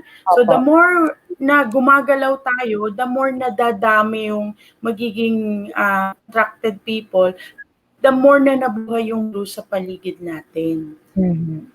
Actually, yun po yung that's what we hope these two tools will give us. No, we feel so powerless in the face of this virus that we cannot see. Parang yun po yung but at least our space, we can do something about it. Diba? We can manage the entry and exit of people in the space that we occupy or control with SafePass. In the meantime, our business, if we can transact online, then this other tool will allow us to transact online para hindi lang tayo naka-freeze or frozen in time while a vaccine is being developed. So at least we empower ourselves to do something about the situation. Attorney, dun sa SafePass and SafeForm nyo, the video that you showed earlier, is it available in your website? Yes, ma'am, and it's also available. Those two videos are also available in YouTube. We can share maybe we can share the link in your Facebook page also, so that people can share that para we can follow up and how to contact you. So, just to make sure that I understood you correctly. The Safe Pass is the app, and then the Safe Form can connect. Like for example, we have the COVID-19 surveillance checklist. Isa yan sa mga requirements in my industry. So, pwede namin i-connect yon so that the employees or whoever gets in, for example, the site, no, gets in the establishment, can answer via the app or through the cell phone. The form, ma'am. Bali, meron na rin po kaming kausap na meron na ding mga interesado na yun yung gusto nila. Parang safe form, not necessarily to transact business kasi naka-digital na sila on transaction. But they want to supplement or they want to strengthen their contact tracing. To be fair, they don't want to rely on the government data, for example, on contact tracing. So they want their own database for contact tracing. So pwede rin po yun. Parang safe pass plus safe form talaga yung package niya. Okay. That I'm very interested in that one. I'm sure maraming nanonood na interesado din. Kasi this makes it easier talaga to trace the people who gets in. Kasi if it's paper trail and then mawawala, diba? Lost in the box. Saka yung papel carrier. Tama. Diba? Information, nawala na yun, dumaan na sa maraming tao, so it defies the purpose. Yeah. So yun. Opo. Yung palang isang team member po namin, si Nina, already replied in the comment section where you can get the information on the videos. Ayun. Thank you, Nina. Yun. Kita ko na. Okay, thank you. Thank you for that, Miss Nina. I'd like to acknowledge also some Rotarians that are watching. Pipi Jo Bernabe is watching with us. I think we also have a viewer from Davao. For everyone, for the information of all, this can be replayed. You just access lang sa Pasig City Chamber of Commerce Facebook account or Exlinkevents Facebook accounts. Or after this, you can share it with others so that they can replay it and review it. So as to absorb also all the information that were discussed here. Kasi very, very relevant and very important po yung mga information na dinidiscuss natin dito. Especially dito sa Unawa. Ayan si Miss Nina, i-share na natin yung Safe Pass form website. Just let us know kung paano namin kayo mas matutulungan. We will link you to the group of Attorney Mona de Malanta. And for all the tax matters naman, for Sir Tony Graho. Okay. Yes. So would there be any other questions pa? May isa lang akong tanong tungkol dun sa amnesty na nabanggit ni Sir Tony, no? Yes. You mentioned earlier that now is the good time to avail of that amnesty. So, to clarify, this amnesty that's been offered by the government that we can avail now, kahit na years previous to, pwede ngayon. Tama ba? This pertains to tax assessments, exposures, unpaid taxes 2017 below. 2017 pababa. Okay. So, ang halimbawa nga niyan, yung isang example, halimbawa may property, may lupa na hindi na ilipat, yung title niya nandyan lang, hindi na notice na hindi pala na ililipat doon sa mga anak or sa mga nagmana. Regardless of kung kailan pa yon, ang babayaran mo ay 6% lang ng value ng property, no? So wala nang penalty, wala nang interest. Pagka kinumpute mo yung penalties ka interest ng previous, patong-patong yon. Under this scheme, isa na lang yung babayaran, kaya napakaganda. Okay. So, maganda din para makakolekta na ang gobyerno ng diba? Ng mga payments. So, meron na rin mga clients na like yung iba naman yung assessment is under amicable settlement. Nag-file sila ng amicable settlement pero hindi pa na-grant or hindi pa na-approve. And halimbawa, nag-file sila ng amount lower than 40% dati. Meron kasing amicable settlement na due to financial incapacity or doubtful validity, pwedeng 10% or 20% lang babayaran. Under this scheme, dagdagan mo na lang konti. So kung nagbayad ka na ng 20%, pwede mo dagdagan na lang ng 20%, automatic approve ka na ng BIR. So Wow. wala nang waiting time. Magagrant na kaagad ng regional level, no? Pwede na mag-approve yung mga regional director. So Nice. para doon sa mga may na-file na previous amicable settlement under doon sa dating amicable settlement program, pwede namang i-file further dito sa tax amnesty program. So may deadline po ba tong amnesty program na to, or wala namang na? Yep, merong deadline. Ang dating original deadline yan, that was implemented starting February 2019, no? From date of publication, ang original deadline yan is April 23, 2019, no? In-extend po yan hanggang June 22. Okay. Next Itong this coming month, no? So meron pa tayong more or less 23 days para ma-file yan. walang kailangan magbayad para makakolekta na ang BIR. Kailangan ng pera. Yun. Kailangan makakolekta na, no? And yun nga, inabanggit ko kanina, very important, ano? Dati yung mga tax credit, hindi nila inaasikaso ng mga taxpayer yan. Kasi kahit kaming mga practitioner, sabi namin, kahit hawak mo tax credit, hindi mo rin magagamit kung wala kang babayaran taxes, no? Under the current guideline, pwede mo na siyang i-file into conversion sa cash, no? Diba? So, pabalik naman yung benefit para naman sa taxpayer, no? Yun yung isang magandang update natin. So, sana ma-avail ng ibang mga taxpayer natin kung meron silang unused na tax credits, no? Thank you, Sir Tony. Okay, I think that's good news. Yan ang mga silver linings natin amidst the pandemic. So just be vigilant, be aware, mga business people, kung ano po yung ating mga, sabi nga natin pagka di ba, kung ano yung pwede nating ma-maximize, okay? yung work na yan ngayon, well used yan. And we need to see the opportunities and all the incentives amidst this pandemic. Kasi meron naman po, may silver linings tayo. And at the end of it all, we can still see the light at the end of this tunnel. Okay? Ano pa rin po tayo, business people, and we're always positive, not in COVID, pero positive thinkers. Okay. Nakakatuwa nga tong situation natin ngayon. Yung mga mami natutong magbenta online. Yung mga daddy naman natutong magluto. True. Opo. Yes. Yung ibang kakilala namin actually from event organizer, naging baker. Kasi nagkaroon ng time na matutong mag-bake. From photographer, naging delivery rider, ganyan. Kasi it's really a survival environment that we're in.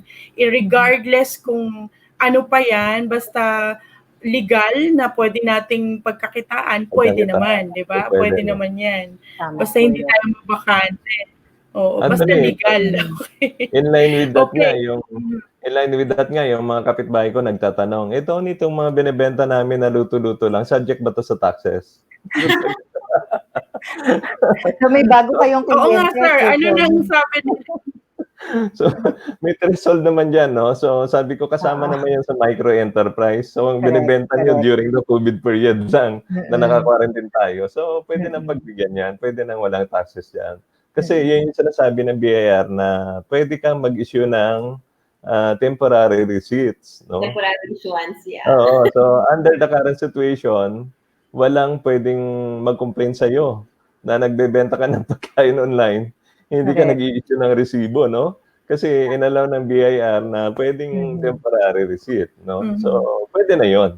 At with that, I think ang gobyerno naman natin, kung benta lang yan ng kapitbahay, hindi na dapat subject sa taxes yan.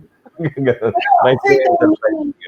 Talking about the temporary receipt, pag ikaw business establishment issue the temporary receipt, So, kailangan pa rin magbigay ng official receipt or official na sales invoice after a certain number of days or hindi na? Not necessarily, no? Ang senaryo kasi na binigay ng BIR dyan, what if may mga businesses na naubusan ng resibo at Right. hindi na Walang printer. ng authority to print, no? Print, Yung APP na ini-issue ng BIR, no? So sinasabi nila, under this guideline, during this time, kahit wala kang official receipt, allowed ka na mag-issue kahit temporary receipt, no? Gawa ka lang ng letterhead mo, lagay mo na yung transaction. Pwede na yan as far as bumibili is concerned. Doon naman sa business mo, of course, gawa mo lang ng summary, record mo lang sa kasama sa benta mo, pwede na, i-allow na ng BIR. Yan yung isa sa nilabas nilang revenue regulation. Kasi Hindi na habulin ng kliyente. Hoy, nasan yung official receipt ko after 2 months, for example? Yeah. So, pwede namang later on, pag nakapagpa-print ka na, pwede naman to follow, no? Issuean mo ng official receipt yung mga naunang transaction, no? Ang kagandahan nito, under this guideline, walang pwedeng mag-complain o magreklamo na hindi ka doing it legally or officially, no? Kasi inallow at inapprove po ng BIR. Yes. Okay. So, I understand, maraming mami na natutong mag-online business. Okay. Talagang ang gagaling ng mga mami, kaya That's true. maraming pagkain ang ma-orderan bigla, no? Akala natin doon lang pwedeng umorder sa mga may restaurant na, hindi pala, no? Doon sa mga Yung mga anak ko started selling face mask, face shield, hat with face shield. And then I just told them to do it. And then how to do inventory, binigyan ko ng Excel, ng ganito, ganyan. O magkano kinikita nyo, diba? Wow, galing. Life lesson. Tama. So, nahirap tayo ng resibo dahil may nanghihingi ng resibo ng isa. Okay, sige. Yeah. So, ang tanong dyan, ganito no? Halimbawa, merong isang bigla nga nakapagbenta ng malalaking volume ng mask or ng PPE for whatever reason, dahil may sources, no? Pero ang scenario would be, hindi pa siya BIR registered. Allowed ba yon under the situation, no? Based doon sa guideline, nakalagay na allowed siya mag-issue ng temporary receipts. And then after, pagka lift na yung quarantine, mag-register siya ng business niya, i-declare niya yon as part ng benta niya using the official receipt. Kahit i-assign na lang niya yung OR, no? Ayun po, allowed po yon. Walang infraction. Ganun. So, malaking benefit doon sa mga, sa anak mo, ma'am, no? He doesn't have to worry na with that, under the situation, pwede niyang gawin yung online business ngayon. Yung isa kong, I have another business, doon nang hiram sila ng resibo kasi kailangan daw. O sige, sales Yun. Okay. But they didn't learn the point. So, magandang training ground. Yeah.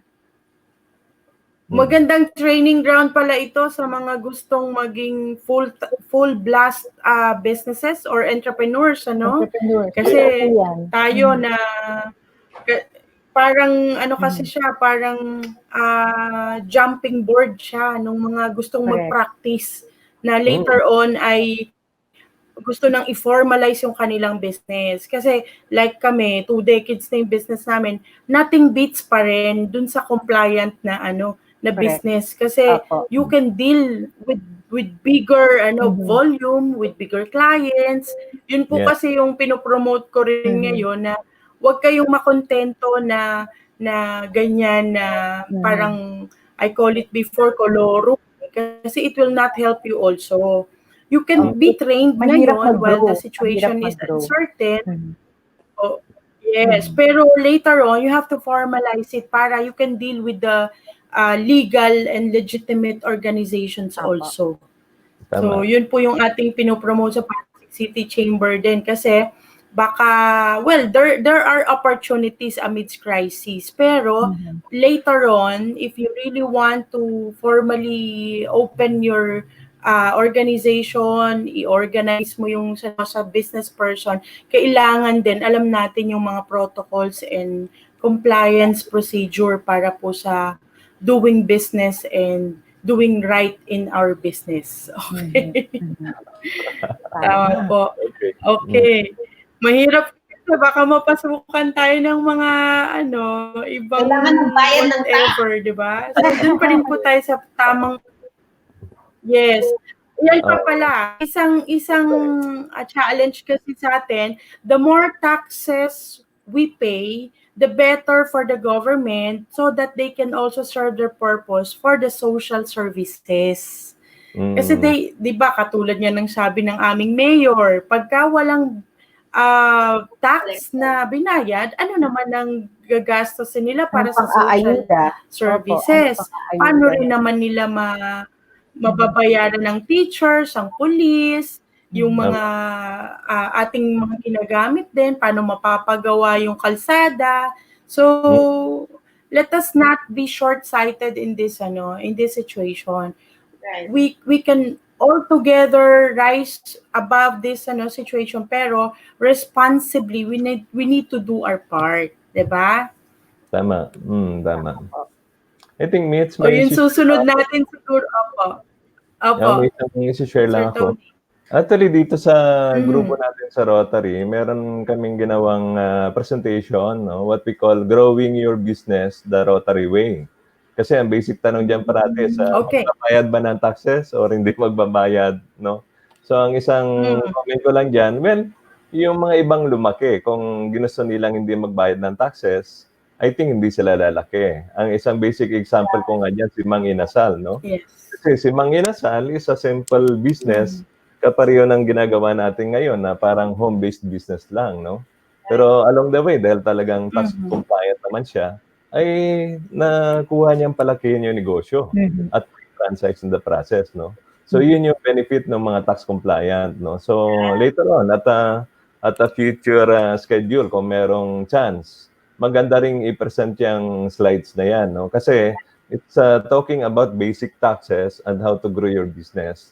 The Rotary Way and the PCCI Way. So, kung ano pa mga Pasig City Chamber, we will look forward to that. Natin i-share. May live example ako dyan sa sinasabi nyo, no? Kasi may mga subcon ako. Sa akin pumupunta, ma'am, ganito, ma'am, ganyan. Sinesermonan ko kasi sabi ko, ano yung mga dokumento mo? Wala silang nakuha from DSWD, walang nakuha from SSS, at naiiyak ako sa kanila, no? These are small scale mga subcon ko. May mga 15 to 20 people. At this is 15 to 20 people na walang trabaho, sa kanya nakaasa.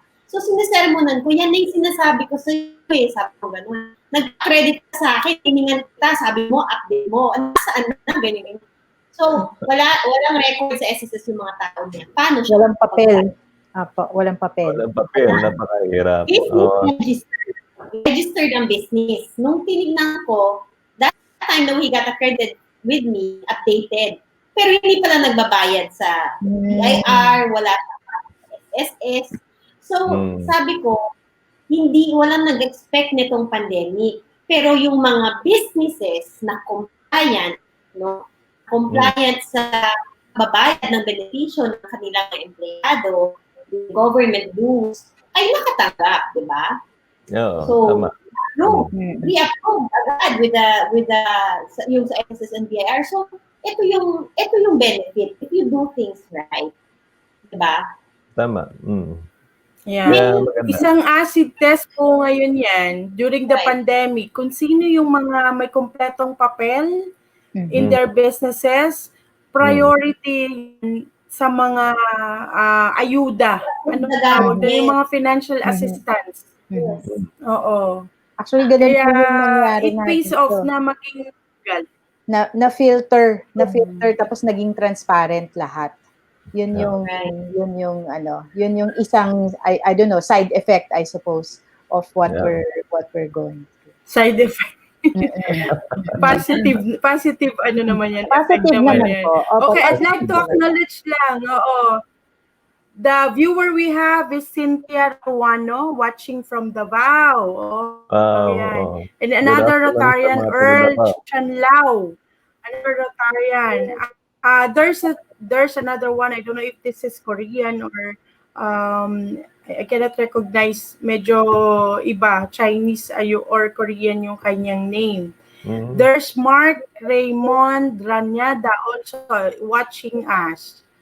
Okay, so thank you for joining us this afternoon. So, of course, si Joe Vergara, andyan pa rin siya. So, for all those, of course, si PE Press, Charlie Fababaer of Rotary Club of Muntianang Pasig is watching with us. Friend Jeremy Lennon is with us also this afternoon. So thank you very much. Of course, Orly Ballesteros is watching us. I'd like to to acknowledge lang Jessie Ninalga and classmate Arnold Padilla still with us. Brian C. Okay, ito yung mga kanina pa. Nahati po kasi ang streaming natin. Isa sa Exlinkevents, isa sa Pasig City Chamber of Commerce. So yung iba nandun sa Exlinkevents Facebook. Pero as I said, you can always replay this so that you can learn more dun sa mga information. If you want a detailed information, please replay this, review this. Naka-public naman po yan. And share it with people whom you know na makikinabang po dito sa mga information na sinishare natin this afternoon. So, meron pa po ba tayong tanong? VP? Yes, for both Attorney Mona and Sir Tony. Kasi we were talking about benefits, right? Ayuda ng gobyerno, right? So, businesses, employees receive this mga ayuda. Of course, I talk a lot of business people. May mga naririnig ako na ang mga ginagawa ng iba, nag-cut down sila ng manpower. Yung iba work from home, yung iba hindi nagtatrabaho, yung iba nagtatrabaho. What they did is they declared yung mga work from home, for example, na no work, no pay din. So, nung nag-file sila sa DSWD and SSS, kasama yung mga empleyado na yun. And then these employees get partially paid kasi may mga days work sila. So, nung pumasok yung ayuda ng gobyerno, ang ginawa ng mga employers ay hinag yun as cash advances. Kumbaga, binawas the 8,000, for example, binawas sa sweldo ng empleyado. So, tama po ba ito? Or, ano po ba yan? Kasi ako, wala akong ginawang ganon. I mean, pera to ng gobyerno binigay sa empleyado eh. Ba't ko na eventually, pag sumweldo siya, ibabawas sa sweldo niya na parang cash advance ng employee. So, what's your say on this, Sir Tony and Attorney Mona? Okay. Ako po, ngayon, kasi mauna na lang po ako. Tapos si Sir Tony, baka mas exposed siya sa ganito. Wala naman ako pong nabalitaan na ganyan. Pero parang in my mind, hindi siya talagang, mahirap siyang i-justify kung ba ma-question siya later ng gobyerno. No? Kasi nag no work, no pay siya. Tapos no work nga. Kaya nga na-entitled sa SAP, I suppose, yung SAP yung pinag-uusapan natin dito na assistance. Yung mga employees niya. So, mahihirapan siya kung may employer man na ganyan. Mahirapan talaga silang mag-justify later para sabihin na cash advance yung tapos babawasan yung employer. So, yun lang po sa pananaw ko. si Sir Tony baka mas may I would agree dun kay Attorney Mona, no? Kasi ang coordination niyan would be doon sa program na yon, coordinated with the DOLE, yung filing noon, saka pag-claim noon, no? So, dapat yung amount na yan talagang to be recorded as a direct subsidy ng government doon sa empleyado, no? Hindi pwedeng gawing cash advance, no? Tsaka sir, di ba parang mahahabol yon feeling ko? Kasi paano siyang may hindi magtatali later on dun sa magko-conflict doon. Kasi ang assumption doon na no work, walang work eh. Kaya merong subsidy, no? Kung during that time ay mayroong work from home program, then doon sa filing ng DOLE, saka sa SSS, baka makita yan later on. At be advisable talaga na gano'n ang gawin, ano? Lilitaw yan later. Based experience ko, merong cash advance coming from the portion ng 13-month pay na naibigay, na binigay ng company. No? Yun yung cash advance. Ano? But para lang magkaroon ng pera kasi wala na talagang pera yung mga tao. So, binigay ng advance for the first half of the year yung cash advance. Apo. Marami pong ganun, yeah. So, siguro mga business owners, gawin na lang kung anong tama, di ba? Hindi naman pera natin yun. Wag nang ipagkait sa mga empleyado, itatag pa ng cash advance ng empleyado. Yun lang yung... Totoo.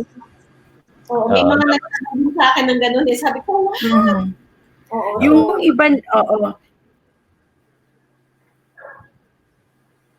Yung iba naman po, talagang meron na silang financial aid from the start of the quarantine sa mga employees. So, kahit na walang work from home or walang may financial aid na sila. Yung iba naman, buo pa rin yung kasi may mga nagtanong sa akin ng ganyan din among the other companies.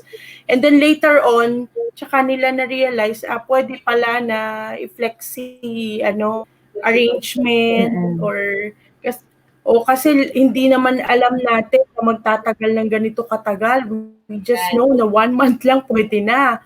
Kaya pwede kang mag-financial aid or financial assistance. At inabot na ng almost 3 months. Siyempre, kahit naman marami kang funds, aaray ka rin. Mabigat po yun. Mabigat yun. Puputas pa rin ang bulsa mo, di ba? So may mga nagtanong ng gano'n na buti, naglabas na si Dole ng reminder ko dyan na medyo, naman, from the employer side, pwede nang gawing implementing rules na okay na yung parang reduced, tama ba? Reduced work schedule, work hours, at least hindi matanggal sila. Or if they resign, it's up to them, di ba? Pero at least hindi sila matanggal ng company. They can still retain the employment. Right. Yun po yung siguro sa mga hindi, last time we had our guest na si Attorney Nikki De Vega naman, di ba? Siya bigay ng mga suggestions and dates tungkol sa DOLE naman and labor code. So, siguro sa mga susunod, i-update ulit natin yung ating mga viewers saka yung mga members on what to do na in the coming GCQ status of our environment and businesses para maliwanagan din. Kasi right now, for mental and spiritual wellness, kailangan natin ng kausap talaga. And this is a very good way for us para to connect with each other, para hindi naman po maburyong yung ating mga co-business owners kung ano yung gagawin nila sa mga possible situations na darating po, attorney. Siguro mention ko na lang din, Miss Mitch, kasi you mentioned din parang challenges as we go through the GCQ and all that. Yun pong kami sa Unawa, we hold these weekly webinars targeted really for SMEs, MSMEs, para mas maintindihan kung ano yung mga preparations na kailangan nating gawin. One of the discussions before was on mental health talaga. As we go through itong work from home scenario, actually is quite challenging also for a lot of us. Siguro kanina nakita niyo yung anak ko, umiikot-ikot dito. So yan yung mga challenges natin pag work from home. Pangalawa, as we open our businesses, public transport is not as easily available. So mabigat ding obligasyon sa employers yung to provide transport, especially if you're just a small business owner, tapos required ka to shuttle your employees. Medyo challenging din po yung mga ganun. So, kung pwede lang, kung okay lang sa lahat, imbitahin ko din po yung mga members ninyo. We hold this webinar every week, every Friday, 4 to 5 p.m. You can access it via Facebook Live in our Unawa website. Yung susunod po namin kanina, may na-mention si Sir Tony, yung susunod naming topic, ang tawag namin from zero to hero, from unemployment to entrepreneurship. Kasi na-realize namin ang dami ding faced with unemployment now or the threat of unemployment. How do you actually, anong pwedeng pagkakitaan in the meantime? While you are either looking for a new employer or if you cannot find work and you decide, tataya na ako sa negosyo, what do you need to learn in the meantime? So sa Friday po, yun po yung amin. Yun naman yung aming topic. Maganda sharing. Okay, that's Nice. good. At least we're collaborating with each other to survive this pandemic. Acknowledging lang Mia Maceda of Paseos. Hello, hello. Thank you for watching po. So, as we come to a 2-hour discussion already with our viewers. Medyo Napahaba. staying pa talaga mga viewers natin, ha? Napahaba tayo, ha? Napahaba. We would like to have your final words, not last words, no? Final words from our speakers who really shared their time this afternoon and their expertise to be with us. Syempre, ito ay kasama po sa ating advocacy sa Pasig City Chamber of Commerce, sa Rotary Club of different Rotary Clubs of Pasig na mapanatiling sane and well and healthy po yung ating mga kababayan, especially the business owners. Malaki po ang challenge pero kailangan nating i-go through ito at i-overcome ito. Sir Tony, would you like to have the parang final words na for this afternoon for our viewers? Yep. So, para sa ating mga viewers, I hope may kuha kayong lessons doon sa sharing na ginawa natin for ating BIR updates, no? Sana po maintindihan din natin yung sitwasyon ng BIR natin. Yung lifeblood po ng community natin ay taxes. So, although na talagang very difficult for us, sana po yung compliance natin sa BIR, wag pa rin natin kalimutan. And we understand na hopefully itong situation natin na to ay very temporary lang, diba? Sa business naman, kung may difficulty, mayroong kaakibat na opportunity parate. So, for it and everyone, salamat po sa pagkikinig and magandang hapon sa lahat. Thank you very much, Tony, for sharing your time. What about Attorney Mona de Malanta of Unawa? Itong Unawa na to very, very relevant and very useful para sa sitwasyon natin. Going digital is the best survival armor that we can have this pandemic. Yes, Right. Attorney. Salamat po, Miss Mitch. Thank you ulitin ko lang po yung pasasalamat ko for the invitation to join you this afternoon. And katulad ni Sir Tony, sana may mga natutunan din po kayo from not just from our products, but from actually, I'd like to share more na mas encourage kami kung natuto kayo or na-share namin sa inyo, na-impart namin sa inyo yung mindset, yung approach that we're not helpless in this situation that we are in. There are things we can do, as I mentioned, to protect our space and to protect and promote our business. But we need, I think ito yung na-realize natin din among us, among everyone in this pandemic, that we need each other.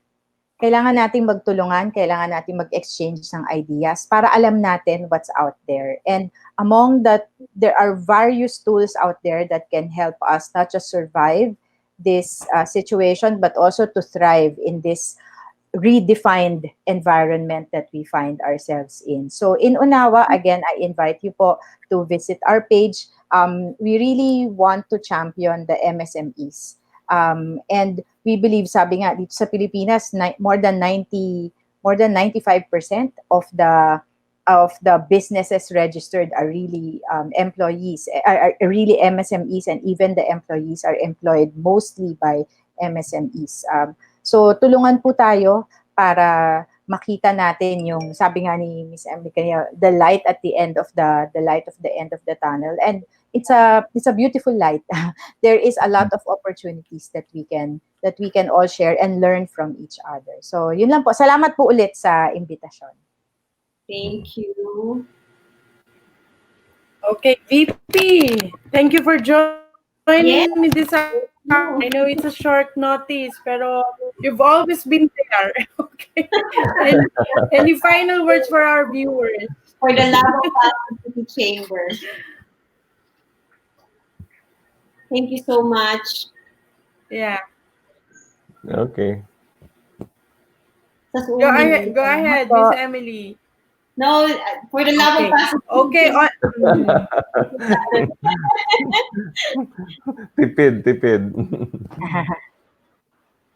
Okay, on behalf of the Pasig City Chamber of Commerce, Rotary Club of Mucha ng Pasig, and all the supporting organizations po na nanood, Philippine Marketing Association, PACCII, and other Rotarians po, as far as Davao, we have of course, Unawa and the Rotary Club of Pasig West of Sir Tony Graho. Arnold Padilla, classmate Arnold Padilla, nanonood din. Thank you very much for watching us. And hopefully, we have given relevant and important information this afternoon para po makatulong kung paano pa tayo mas magsusurvive sa pandemic na ito. All together, we can reach the end of the tunnel, see the light at the end of the tunnel, and enjoy the silver lining the end of this pandemic that we're experiencing. Lagi pong may opportunities sa gitna ng mga krisis. So lagi nating tatandaan, there's nothing na ibibigay ni God na hindi kakayanin. All we have to is keep the faith and let's survive this pandemic of COVID-19 together. As one, we will heal. Thank you very much from Pasig City Chamber of Commerce. Thank you very much. Keep everyone. Keep safe. Mami Thank Emily. you. Happy weekend. Thank you Thank you, po. Attorney Mona. Okay. Thank you.